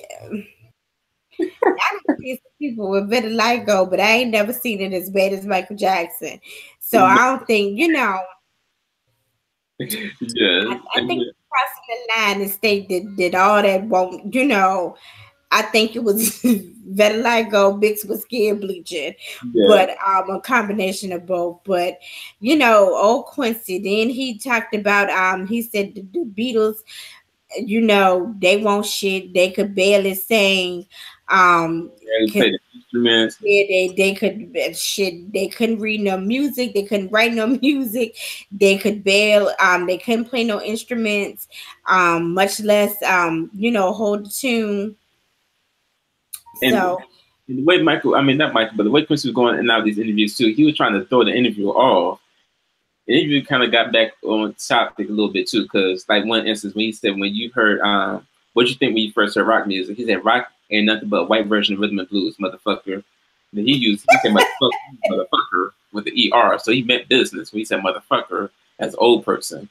He said, I met Paul McCartney when he was 21. That's when an interviewer asked him, what was your first impressions of the Beatles? They were the worst musicians in the world. They were no playing motherfuckers. Paul was the worst bass player I ever heard, and Ringo, don't even talk about it. I remember once we were in the studio with George Martin, and Ringo had taken 3 hours for a 4-bar thing he was trying to fix on the song. He couldn't get it. We said, mate, why don't you get some Lager and Blaine, a line, some shepherd's pie, and take an hour and a half and relax a little bit. So he did, and we called Ronnie Burrow, a jazz drummer. Ronnie came in for 15 minutes and tore it up. Ringo comes back and says, George, can you play it back for me one more time? So George did, and Ringo says, that didn't sound so bad. And I said, yeah, motherfucker, because it ain't you. Great guy, though. So he could throw a lot of shade, but give him a compliment like, great guy, though. So then they Yeah. asked him, but what about the alleged behavior of a friend of yours like Bill Cosby? Is it hard to square what he's been accused of with the person you know? It's all of them. Brett Ratner, Harvey Weinstein. He's a jive motherfucker now. This is when you know it's old ass man. He's a jive motherfucker. You jive turkey. You jive time turkey. So he said, "Will it return my 5 calls? A bully." And then he said, "What about Cosby though? What about it? Were the allegations a surprise to you? Then about this. We can't talk about this in public, or they want to kill his ass." He said, "Why not? I don't know. I like." And then he talked to Cyndi Lauper. He said Cyndi Lauper was a headache to work with on We Are the World. Yeah, because she wanted. I think you kind of alluded to that she pretty much wanted the main singing parts, and she didn't want to work as a team with everybody else, and she got up there on We Are the World and showed her ass, and. Mm-hmm. And then he talked about music, and the interviewer asked him, "How about a musician who deserved more acclaim?" Because he was talking about, was Quincy really getting all this flowers? And he said, "Come on, man, the brothers Johnson, James Ingram, Tevin Campbell, a name that we haven't heard from when we tried to ask for a post on him, and apparently his post came back up running because he was offended by y'all saying that Quincy Jones raped and touched him when played the game and touched him." Yeah, because what happened was something else he said. Oh, he also talked about Richard Pryor and the behaviors with him and Marlon Brando. Yes. Now here's how the whole situation happened. I told y'all this interview goes dip dive in other areas, and it just leads to one thing, and then Quincy just talks all the tea. So once it started off, you're talking about business, not music, but. And I mean disrespectfully, don't some of your thoughts about music fall under the category of back in the day? He said musical principles is this, man. Musicians today can't go all the way with the music business because they haven't done their homework with the left brain. Music is emotion and science. You don't have to practice emotion because it comes naturally. Technique is different. If you can't get your finger between 3 and 4 and 7 and 8 on the piano, you can't play. You can only get so far without technique. People limit themselves musically, man. Do these musicians know tango, the macumba, Yoruba music, samba, bossa nova, salsa, cha-cha? Then the interviewer say maybe not the cha-cha. Then he goes in and say Marlon Brando used to go cha-cha dancing with us. He could dance his ass off. He was the most charming motherfucker you've ever met. He'd fuck anything. He'd fuck a mailbox, James Baldwin, Richard Pryor, Marvin Gaye. And then he said, how do you know that? Then they said Quincy did the frown and said, come on, man. He did not give a fuck. You like Brazilian music? You see how you just dipped out of this interview? Like, so again, I'm not sure what halfway house or nursing home did he escape from. Obviously, they mixed up his dementia medications with some other medications. Like I said, this interview was all over the place. Now, was it very juicy? I think this is one of the interviews that will go down in motherfucking history. Yes. But we can understand now, it's funny because he talked about, and this is the thing that everybody's been talking about. He's talked about everybody but himself, and that's how this whole thing with Lil Tevin Campbell came out. That they stated, back in the day there was some allegedly some accusations of him touching Lil Tevin Campbell inappropriately and raping him and whatnot. But they say, he didn't want to get on that and he didn't want to talk about himself. So, like you said, Tevin Campbell was hot as fish grease to try to put him in the middle of that bullshit. And he didn't understand why, he denied all those things. Quincy, I don't know what to say about you, sir. No, not at all. And this all the interview was. These 2 interviews was supposed to promote his new jazz streaming service called Quest. He even talked cash shit about T-Pain. He said T-Pain messed up his last album. So I mean Quincy, now you at that old age, but it started 1 to 2. Were you off your meds? Did they mess up the schedule? Were they not supposed to let you out of the halfway home? Did this interviewer come to the halfway home? Well, not the halfway, but the retirement home, the nursing home, and actually had conversations with you when you was past visitor hours? Because this sounds like some active visitor hours type shit. Or, I don't know. None of this makes sense now. We all knew the Marvin Gaye, his daddy was a preacher and dressed up in girls' clothes and was a cross-dresser and the trains. Yeah. And I've always wondered about Richard Pryor because he was just a little thin, frail person to me. So he looked like he could bend over easily. And Probably did say back in the day, though, he even said in his comments, and I think one of his biographies, but he said that, because of the drugs back in the day, that he did dabble in a little fuckery, literal, and he like I said, I've always, because he was real thin and frail and looked like he bent over very easily. So and his wife and his ex-wife or his widow said that she confirmed it. Now I did see something today. I didn't read the whole story. But it stated that Marlon Brando's kids kind of came out and stated that none of this is true. About their dad, I guess, having sex with men, and this stuff that Quincy Jones stated was not true. Because now we need to ask this mailbox. Mailbox. Your aunt. What happened with the mailbox? Did the mailbox? And he also stated, that they were using drugs heavy back in those days. That and then you fuck anything moving. Now he said Ray Charles in the GQ interview. He said Ray Charles and Stevie Wonder, used to dabble in the druggery. He said Ray Charles, and now I guess in Ray Charles' defense, now he possibly couldn't see what was going on, although Aretha Franklin's autobiography says otherwise, or biography, otherwise. I don't say autobiography, I'm gonna say biography from that man that we talked about a long time ago about her daddy in the church. But he said that, Ray Charles would try to find a vein any kind of way. And the one vein he also that was more prominent to the drugs was his dis naive. He shot the heroin up his dick, everybody. So, that's a strong, powerful muscle to, should have dope up, Well, shit, if all your other veins that collapse, you got no other chance. But then he probably couldn't see it, though. Because you try to get high, go to the boot and back, and all your other goddamn veins is collapsed, you don't have no other choice. And he talked shit about Ray Charles in that interview, too, in GQ magazine. Now, he said that Ray Charles was, playing up on his blindness and just using it to get all the girls and everything else. I'm like, now, you talking about all these dead people now, sir. Talk about something. The devil's other thing I didn't understand. Why you talk about the dead like this? None of these people can speak for themselves. None of these people can verify this information. And just like I said, sir, this is and it was all over the place. But Mr. Jones, I think that I got a good key last week on this fuckery right here. Yes, so definitely. I'm pretty sure there'll be another interview soon because streaming service doesn't come out until I think they said March or June. So I'm pretty sure there's gonna be more information, more interviews, and hopefully someone gets a real good sit down. Now we got to take a trip to wherever he is, and ask his nurses, can they send him out to Virginia so we can just do this interview with him because he's willing to talk to any and everybody. This is a platform because we talk cash money shit up here too, and you just you want to talk more shit about somebody. Now, y'all just leave Lil Tevin Campbell out of it because he was highly offended that y'all stated that man raped him. Exactly, but he better be highly happy that we cared about him enough to know what the hell he was because we haven't heard from him since I'm Ready. And and we were the street, and he got the red box, so we're just trying to figure out is he alive or not. But shout out to Tevin Campbell though, an Apollo legend.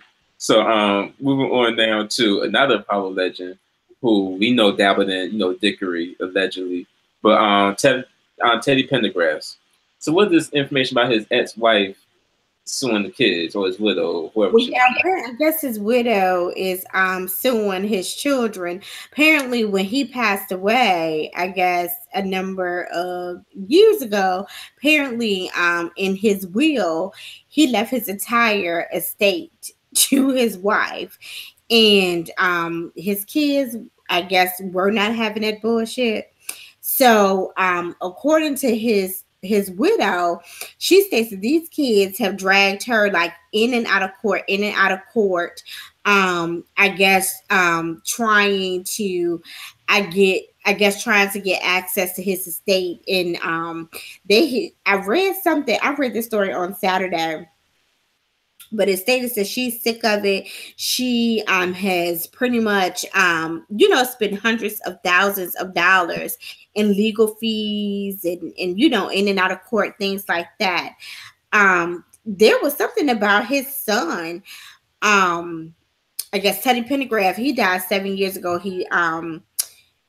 I guess he died back in 2010, and this is when all of these things started. But it stated that, yeah, her legal fees, basically have cost her over $850,000 with these kids dragging her back and forth to court. And they stated that the son, actually, one of his sons, actually, I guess, drew up like a fake will that they were actually initially considering, I guess, taking into account, and they were going to, I guess, separate some things between the widow and the widow and the children. And then all of a sudden at the last minute, they I guess were able to determine that this will that his son had I guess drew up was actually fake. It was, not something that was valid and legal. So, and this was created by Theodore Jr. I guess one of Teddy, like I said, Teddy Pendergrass' son. His name is Theodore Jr. So, I'm not sure. And again, for our young kids, Teddy Pendergrass, he is famous for songs like "Come On and Go With Me," my latest inspiration, Love TKO. What are some other Teddy Pendergrass songs? Some of his more popular hits, Turn Off the Lights, and he also once sung with Harold Melvin and the Blue Notes, and then he kind of broke away to do his own thing. And you guys know, he, yes, was in that fatal tragic, that was in Philly on Leakin Drive, when he had that accident, and they claimed that the story I read, they claimed like, the transvestite. And now something that I read was this transvestite was associated, Lord forgive me, page about to get shut down. For what I read, this person was associated with Frankie Beverly. Mm-hmm. Yeah. I'm saying the streets of Philly, my mom always used to tell this story. Everyone in Philly older than that knows the whole situation, knows that damn curve. Yeah. On Leakin Drive. Now I see how he could have gotten an accident on Leakin Drive, because I mean that whole Leakin Drive is curvy. I used to date a guy that lived in Philly, and when I would drive there, they lived off Leakin Drive, and that whole road is curvy and windy, and literally you have to go like 15 and 20 miles per hour around those curves. But I've always heard that, I guess, that whole transvestite that was giving him head or whatever, he wasn't paying attention, he lost control of the car. But I've always heard that transvestite was somehow associated with Frankie Beverly. And that's all I'm gonna say before I let go. Allegedly, but before I let you go, for sure. So anyway, so yeah, I mean, I guess we get more information on that when it comes out, as far as what happened with the family. Real quick, Hate-retha is coming to the big screen. So Jennifer Holiday, Jennifer Hudson, aka Hollering Hudson, aka Vanilla Ice Cream. Chocolate Ice Cream. Vanilla Ice Cream is Christina Aguilera, but Vanilla Chocolate Ice Cream, Jennifer Hudson will be starring as Aretha Franklin in the biopic. Now, this biopic been going on since I was in high school. Yes. She's supposed to have Halle Berry. Now, I didn't see how this was going to happen, but she wanted Halle Berry to play her in the biopic. Now, I was like, when and where, Aretha? Like, pick your battles. You can't, how? Who's going to play Flubber Aretha with the flabby arms and the Sunday dresses from Casper at Macy's? Like, who's going to, play you with these horrible ass wigs and that big church hat from Roses? I mean, come on, you got to pick a battle. So, yeah, and in this biopic, are they going to depict when she sung "Rolling in the Deep" with Sissy Houston and Uncle Ruckus, as you like to call? Child, you remember that show? That was one of my favorite shows of all times that we did. Yeah. And then also, is she going to discuss in the biopic about her daddy playing touch and go with all the church members, and some of the church boys. And then also, you know, Aretha, you know, had a son by her dad. Are we gonna talk about that? You know, I'm not gonna say allegedly on that because the street's been talking too long in Detroit about that one. And then also, are we going to talk about you and your ex-fiance, Catfish Wilkerson? Now, I don't know the man's real name, but I always just call him Catfish Wilkerson. He had a very catfish vibe about him. You know, his hair slicked back, very greasy, wore glasses. So I call him Catfish Wilkerson. I used to do a website called What Kind of Foolishness back in the day, everybody. I always just call him Catfish Wilkerson. Hey, like, very catfishy. So, you know, I'm going to discuss those things in the biopic, but, you know, all the stories. Yeah, she's been married several times because you guys know she was also married to Glenn Turman, who played Colonel Taylor in Different World, and played, what else he played in what's that, Cooley High. So she's been married quite a few times as well. Yeah, been married to Burger King, been married to McDonald's, been married to a Big Mac, been married to pork barbecue ribs. But the one thing that she got on Della Reese's, the diabetes didn't get her. So, you know, she Wow. But I don't know. And you guys can weigh in. You can text us. You can tweet us. Well, nobody has my phone number, but you guys can tweet us. Let us know. And we also have a Facebook page. Let us know. You know, I think that Fantasia probably should have played her. That's no tea, no shade to you, Miss Hollering Hudson. But I just, you know, I love me some Fannie Mae. And I think that she would have brought it. But she got to read the lines now. I know she's elevated in her past, but you know, sometimes she got to read it. Because, you know, I'd be real honored if I was to play Aretha Franklin, because, you know, she's such a queen of show, and, you know, I'd be honored, you know, what song can I sing real quick for Aretha? You know, what song you want me to sing, everybody? What song? I don't know, you know, I-S-P-A-C-T. So, you know. So if, you know, Fannie Rita was to play her, I could see it, you know. Yeah, and her career, you know, expands over six decades. Yeah. You know, so again, Miss Franklin is a living legend. So again, you know, definitely we'll be checking out that biopic. We will probably be tweeting. Maybe, you know, Reggie and I'll get together and try to do something together.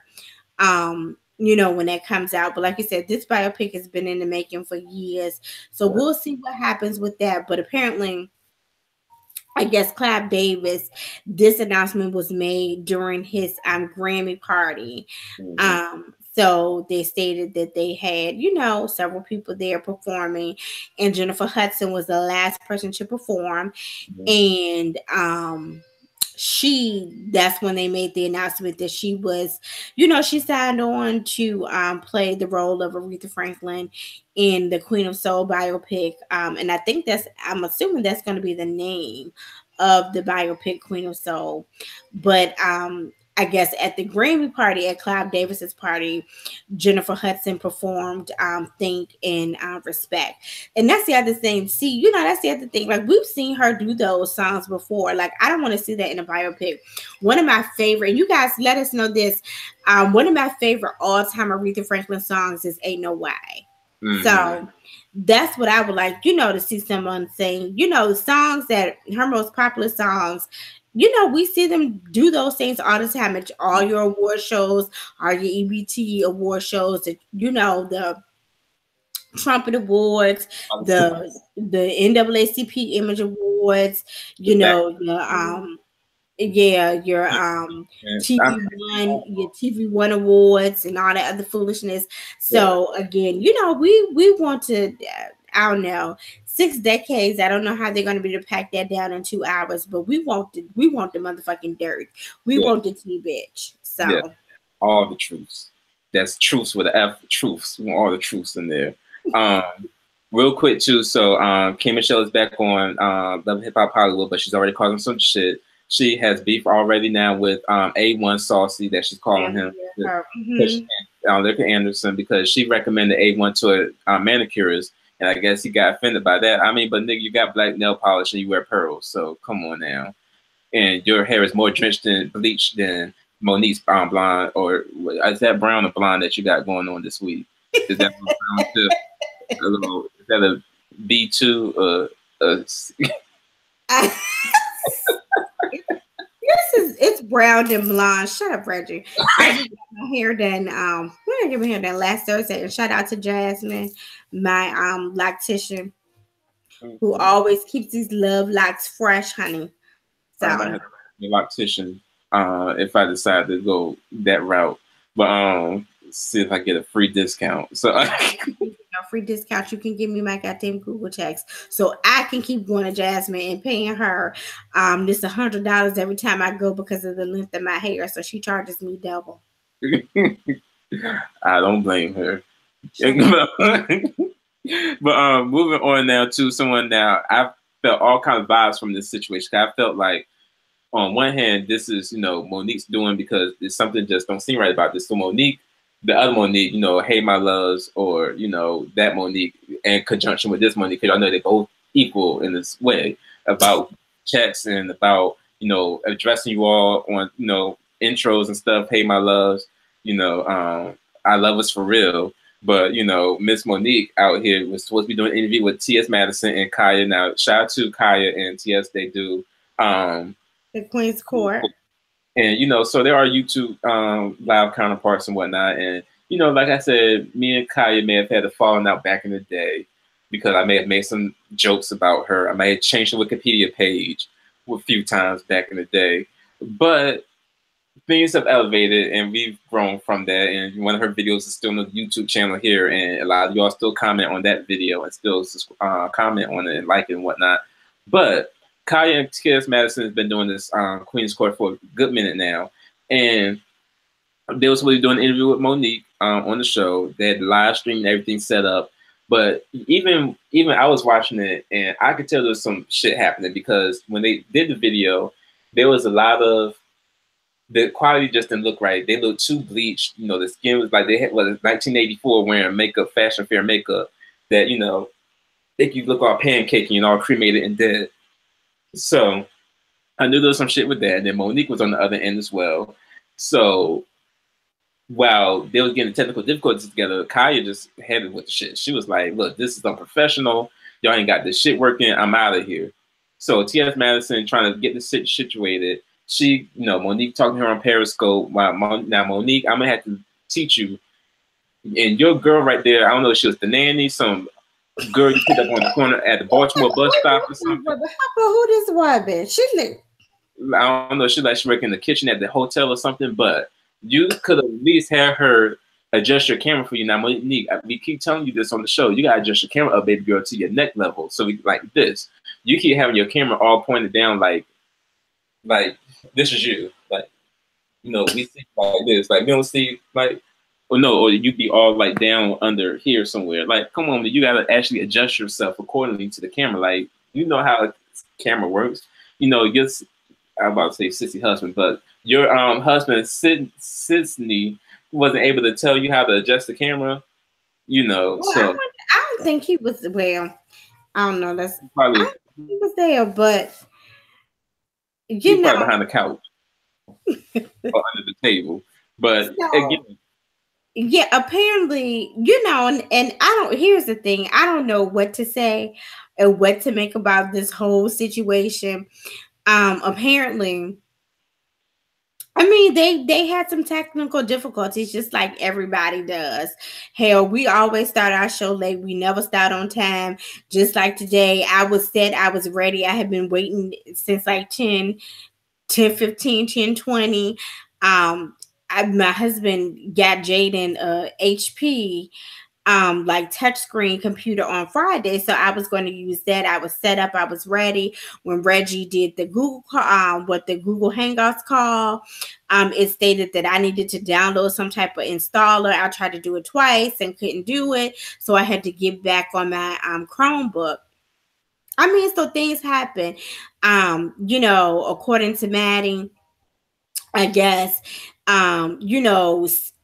ever since Monique agreed to do the show, she pretty much had been preparing for the show. She spent $2,000 of her own money. She stated that I guess the production crew, whatever you want to call, however you want to say, I guess it was a production crew.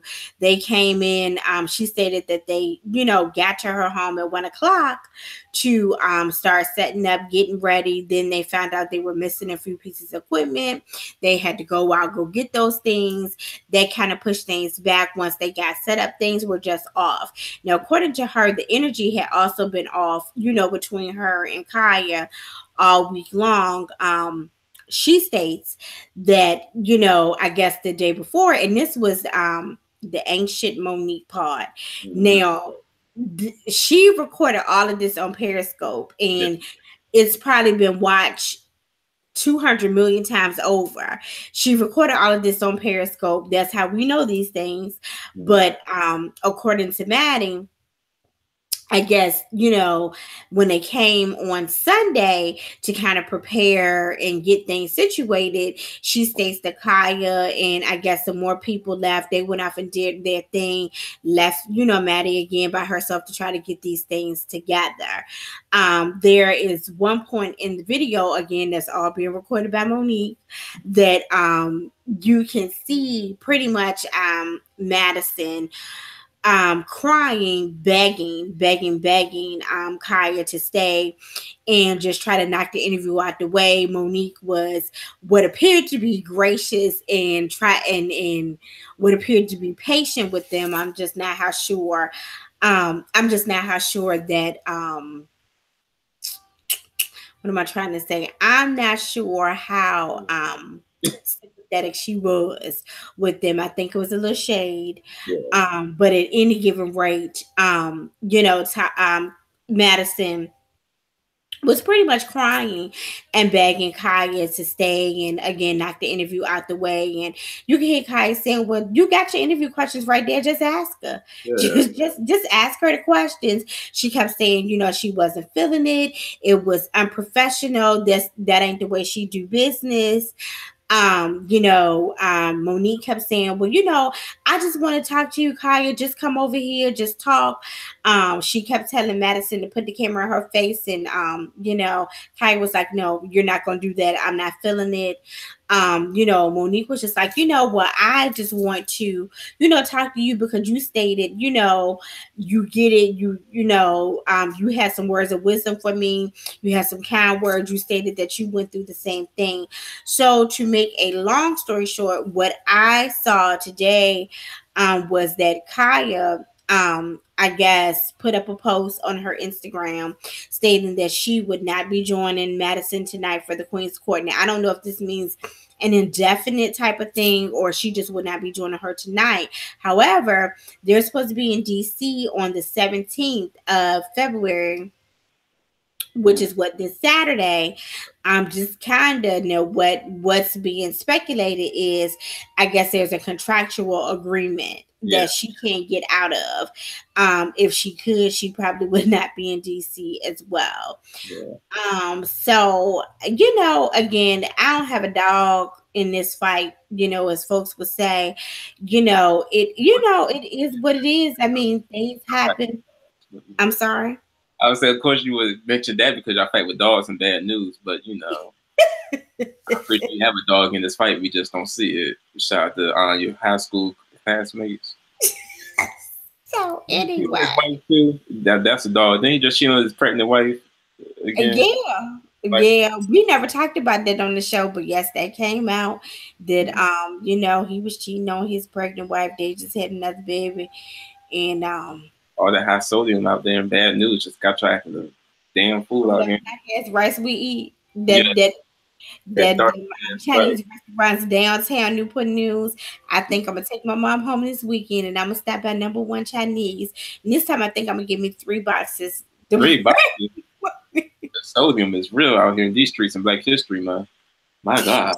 So but at any rate, again, I mean, things happen, shit happens, technical difficulties happen.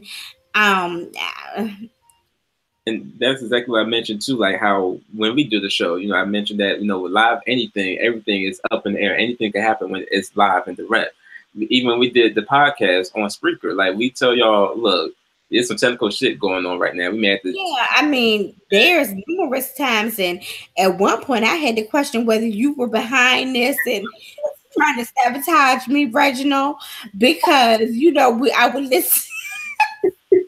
I would listen to the show the next day or the same night, and it would seem like, and I would text you, and this is how I kind of felt like, Sugar, that you were behind this, because I would text you and I would say, Reginald, it seems like it's speeded up, but it only did it when I spoke, and then I would hear from you for like 2 weeks after I sent you the text message.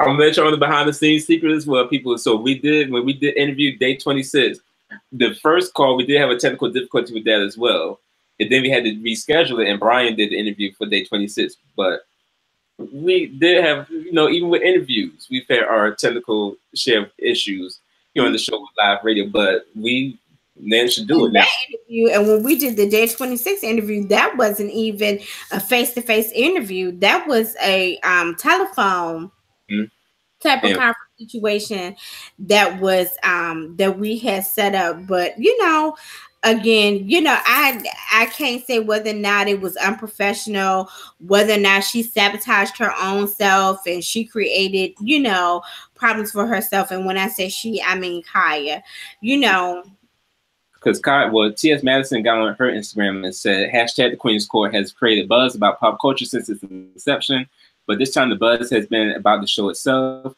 Two incredible forces, two amazing powers came together to build this social media phenomena. The show, as we come to know and love it, has to be revamped. We both invested a great amount of energy, but now I must make the effort to save the show.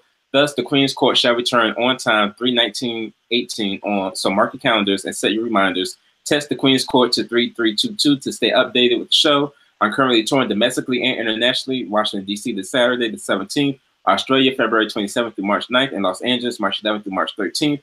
I sincerely apologize to the fans, but don't lose faith. Whenever the word shall is used in the Bible, it shall come to pass. And the Queen's Court shall return 3/19/18 on time, in parentheses CPT. Because when us black people, when we do live shows, people now, anything is up in the air. So time may supposed to start at 10:30, may not start till 11:40.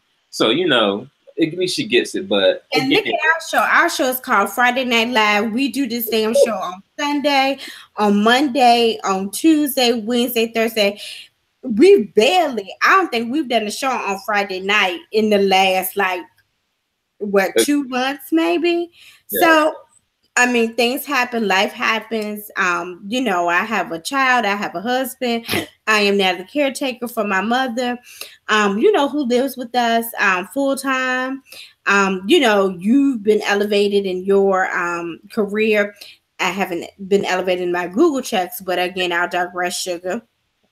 But you have other things going on with your time, and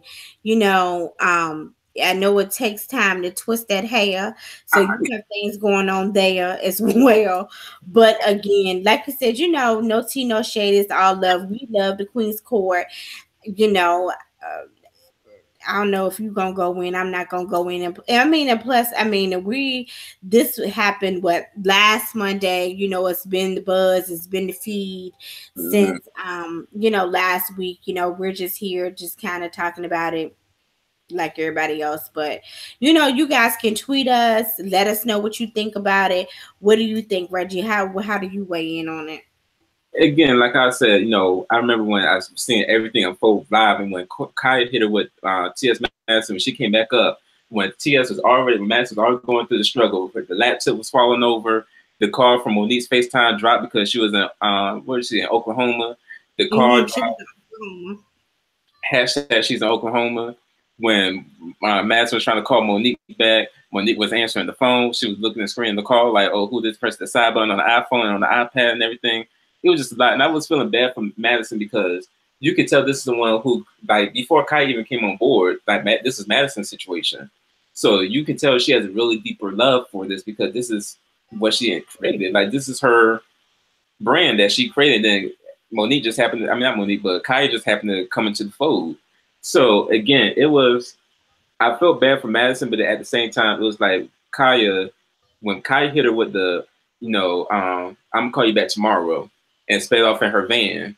I was like, you know what, that's some shit because even though there's technical difficulties, you of all people, I mean, your whole career is a technical difficulty. So you should know that shit can happen and that, you know, first off, y'all in the with a flag banner that y'all made from Party City and with a camera on a tripod. I mean, it's not like you on a $1 million set at ABC News. And T.S. Madison, she you know, I guess people have been criticizing, you know, when they came back for 2018, you know, initially they were just kind of doing it and they were in Maddie's living room. And it was just more of a, you know, just a sister girl type of talk, you know, your round the table, kitchen table talks and discussion. You talking to your auntie, you know, type situation. You talking to your good girlfriend. So, you know, when it came back in 2018 and they had the whole kind of court type of thing set up, you know, people kept stating that they didn't, you know, it kind of took a turn and they felt like the energy was off them. You know, again, I mean, at this point, you know, like I said, Maddie has put out that I guess she'll return back live, loud, and in color. 319, and sounds like she may have a new host. Maybe she won't. You know, I don't know, but you know, again, I think that Kai was very funny. I think she added something to the show. And it's unfortunate that, you know, things kind of went the way that it went. But, you know, again, like you said, you know, you just, you know, you don't walk off, you don't storm out, you know, but again, obviously there were things going on prior to that whole Periscope taping that we didn't see. And when I mean prior, I mean, I believe like earlier in the day, way earlier in the day, things that happened.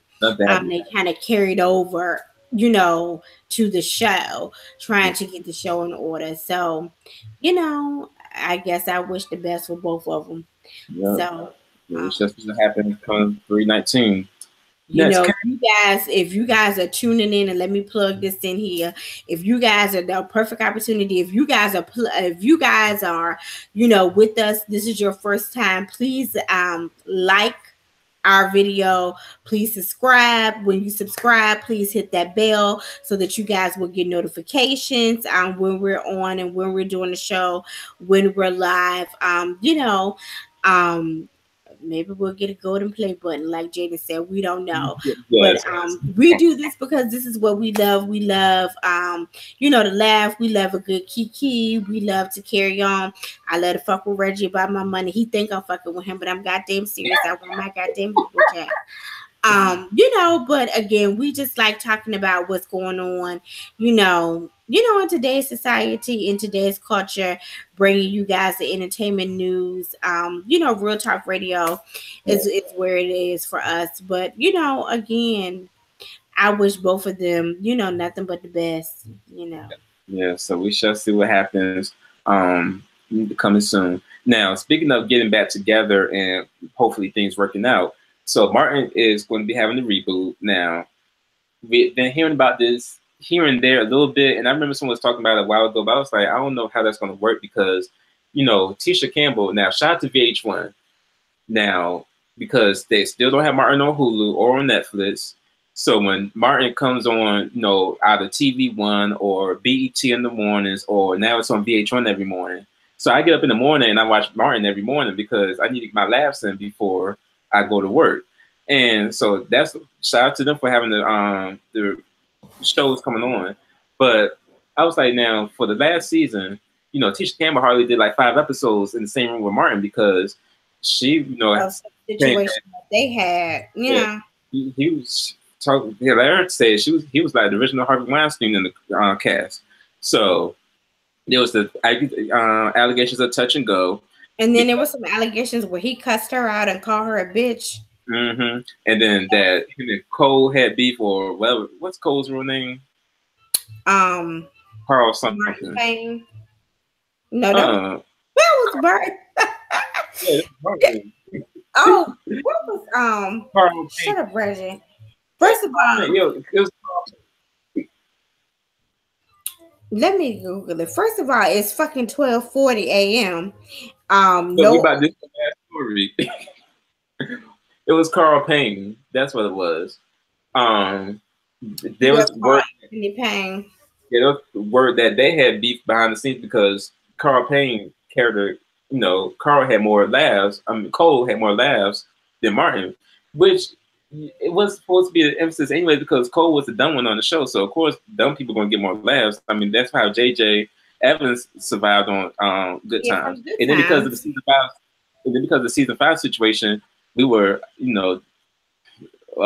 had to watch that whole spinoff, got it going for mine that Pam was supposed to have, and how we had Tyrese with the bottom button lip piercing and the silk shirt, and him singing what was If it? Did he it's sing? magic, then why can it be?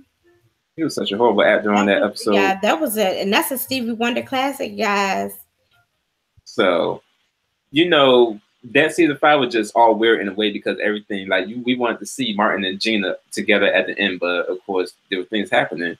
And now we know in 2018, now last year, we lost dearly departed Tommy. So we don't know. Of course, that's not going to be in the Or how equation this now. is even gonna go? Because he Yes. was, he was pretty much, one of the. I shouldn't say. I mean, they were all main characters. I mean, but he was hilarious. He was, he kept the show going. So, and so now we have Tashina Arnold and Tisha Campbell Martin and Martin. They all went to have lunch together in LA. Tisha Campbell got a new hairdo this week. Y'all know she got a new hairdo for every occasion. So she got this shaved side situation with this high ponytail and this bang. And she, I had the shirt on. I ain't your damn puppy, the sweatshirt, and they even lunch and stuff like that. And now this one, someone really needs money. Then versus the other two. So Martin and Tisha just keeping the cool. I mean, Martin and Tashina keeping the cool because Tashina always got a job every day. She's playing someone's mama, or she's playing someone's sister out of an EBT movie, out of a TV One movie, or she's doing Everybody Hates Chris. She's still getting residuals from that, or residuals from Martin. So she's getting paid. Tisha Campbell Martin, we just know her from her being the meme, or we know her from doing, that one album. What was this show with Damon Wayans? So yeah, we know her from. And then she was in a god awful movie over the week. Weekend before last with what's about the girl that went to the Olympics? Simone Biles movie. Yeah, it was horrible. Yeah. She was horrible. And then she was at one point on the ABC show, what was it, Dr. Ken? And then y'all know we talked about her on the show too when her and Dwayne Martin was going through their tax situation with their money issues. And we ran down a list of college and they couldn't pay for it. Yeah, and then a dog that was like $1 or something. So, it was a lot that we talked about with them. So you could tell Tisha needs the money in a sense, but her new song that she got with Rich the Kid is kind of hot though. She got this little video where she's dancing on, doing choreography and stuff on YouTube. Her new song would sound cute and whatnot. Is that I'm Still Here? It's a whole new song now. But she cursed up a storm in the song and stuff like that. So I was like, okay, Tisha, try to stay relevant and young. Now I didn't know Vanilla Ice wrote on her first album too. He didn't do Push It, but he did the other song on the album, the other single that came out. And she performed stop the music. Go ahead.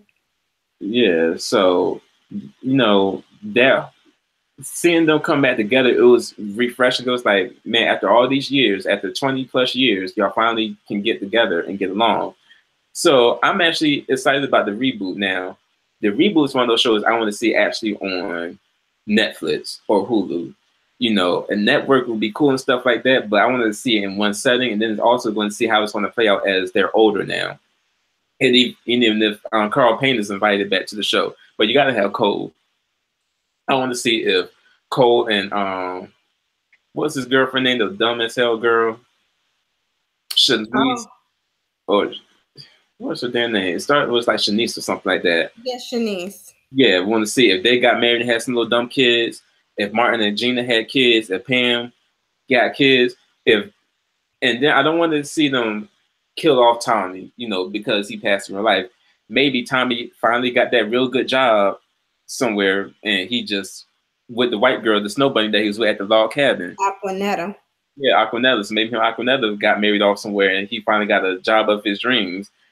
Literally his dreams, because you know he never had a job. So maybe he finally got that job, and you know. So I want to see it like that. I don't want to see them kill Tommy off on the show. I just want to see them. You know, maybe he found a job and he doesn't have time for them anymore, or the friendship fell off. You know, stuff like that. Or we can remember him and Martin were beefing over that suitcase, and they had to go to court and everything. Then he got in a car accident. So you know, when they went to the hospital, yeah, and they asked if he was an organ donor, and and Cole said no, but he could play the hell out of some goddamn drugs. Oh my goodness! And that was when Kareem Abdul-Jabbar was played the doctor, Dr. Skyhook. But at any rate, I guess we'll see what this reboot, if it's really about something. Yeah, so definitely, there's no word when it's going to be shot or if anything's been, you know, brought up about it, but we should definitely see what happens down the road. And again, I hope they, you know, get it together and, you know, because everybody is a reboot now. Now, Flex Alexander, you know, of course, we know he always did the check because they canceled their own show. And we saw how broke they was on that show, him and Shanice. And now, so, I was about to say, Tisha Campbell, she kind of give me, I was just about to say it, she give me a Shanice vibe. Yeah. She give me Shanice tease. Mm-hmm. Like, in a few years, they gonna be on her and Dwayne Martin gonna be on TV1 on their own network with their reality show. Yes. Yeah, and so Flex said that apparently and allegedly he's being out of calls for a one-on-one reboot. Now I was like, nigga, first off, they don't even show reruns of one-on-one on TV for us to want to reboot. But we gotta draw that from memory because we haven't seen one-on-one on TV since. Remember when UPN used to show like the little show like after school or something, or like at 11 o'clock at night or something in syndication. We haven't seen that in a long time, so we don't really want to reboot for a show we haven't seen on TV. At least with Martin, we see that every day on TV, or Fresh Prince of Bel-Air, we see that every day on TV. So these are reboots we can actually care about. But one-on-one, well, it was a good show. And y'all did Spirit dirty, though, because she was fat, and y'all kicked her off the show because of that. You know, again, we don't, you know. What's that child? Carol Press, she done had them babies. Yeah, she got 2 kids now, still looking young as hell, though. But, you know, again, we don't. The way y'all had that last season with Ray J part of the cast and everything, it just put the whole vibe up. So we really don't care that much for one-on-one. It would be nice, just do like a one-off situation, like a TV1 movie or something. But so yeah, we shall see about that. What happens now? Our last story, real quick. So Octavia Spencer, like I told you all, that Black Panther is coming out this Friday, everybody. So just like she did with Hidden Figures, where she starred in, the Academy Award winner is going to be doing buying out a block of theater time in Mississippi for a lot of undeserved kids. So she's hosting a free screening where she says, I think I will buy out a theater in an undeserved community there to ensure that all of our brown children can see themselves as a superhero. I will let you know where and when Mississippi. Stay tuned. So she did, like I said, she did the same thing for Hidden Figures. So there's no word yet on where the theaters are in Mississippi. So we don't have that information for you all right now. Let me actually see if there's any updates really quickly here. And then, you know what, and I think that's a really cool thing. And as you were talking and reading, I was thinking maybe I can, maybe we can do a pay it forward type of thing as well. Now, I don't know how much money you have, Reggie. I mean, you got all the goddamn coins. You know how to get to the bag. But I was thinking maybe I think that would be cool, maybe for us to do an FNL thing. I could come home, not this weekend, but maybe next weekend, and we can buy up some tickets. Yeah, we could, something like that.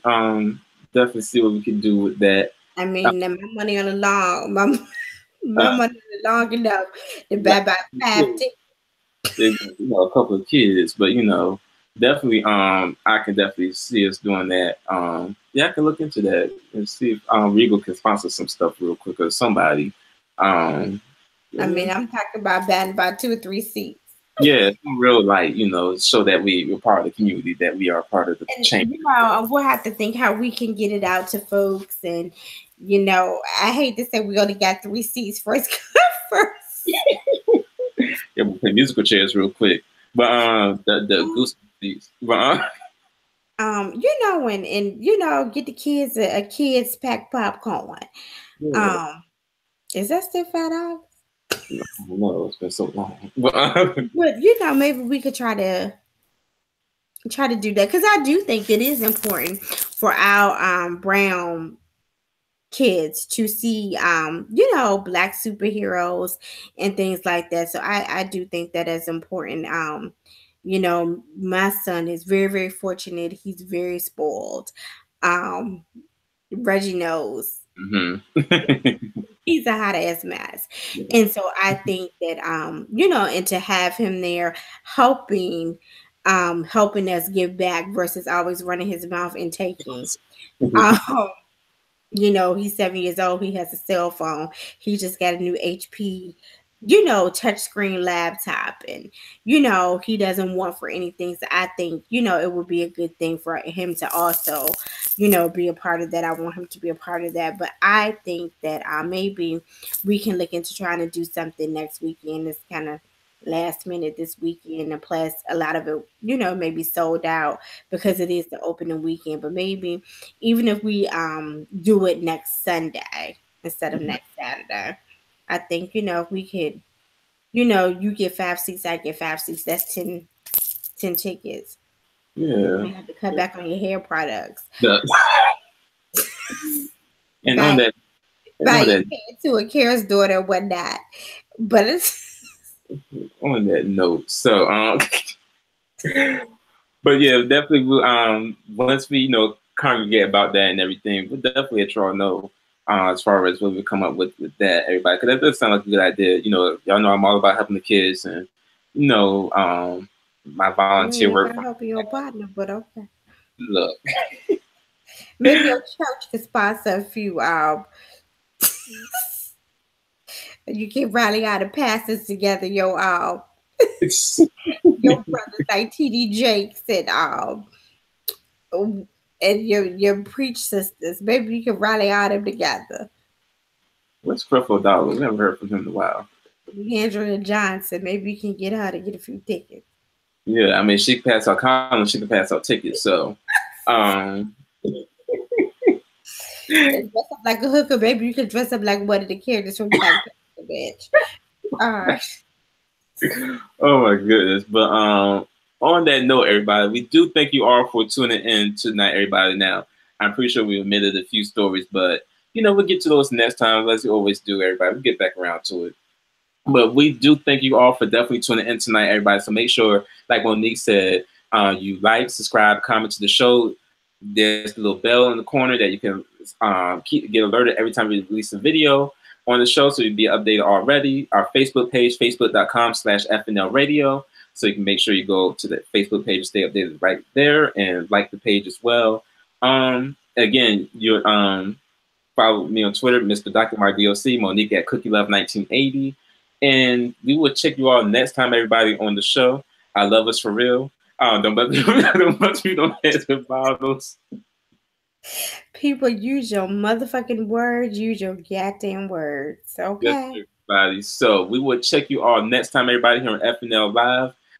And when y'all hear the show back, y'all make sure y'all let Monique know that you actually hear her name in the intro. That was just a technical difficulty that we had. I have to do like Kai, get my ass up and work the fuck out in order to get some goddamn respect around here. I'll call you tomorrow. But thank you for everybody for watching. We'll check you out next time, everybody. And peace and good night, everyone. Good night. Oh, happy Valentine's Day to all y'all too. Happy Valentine's Day. Hope keep shoot you on the ass. And y'all have a good week, everybody. Bye.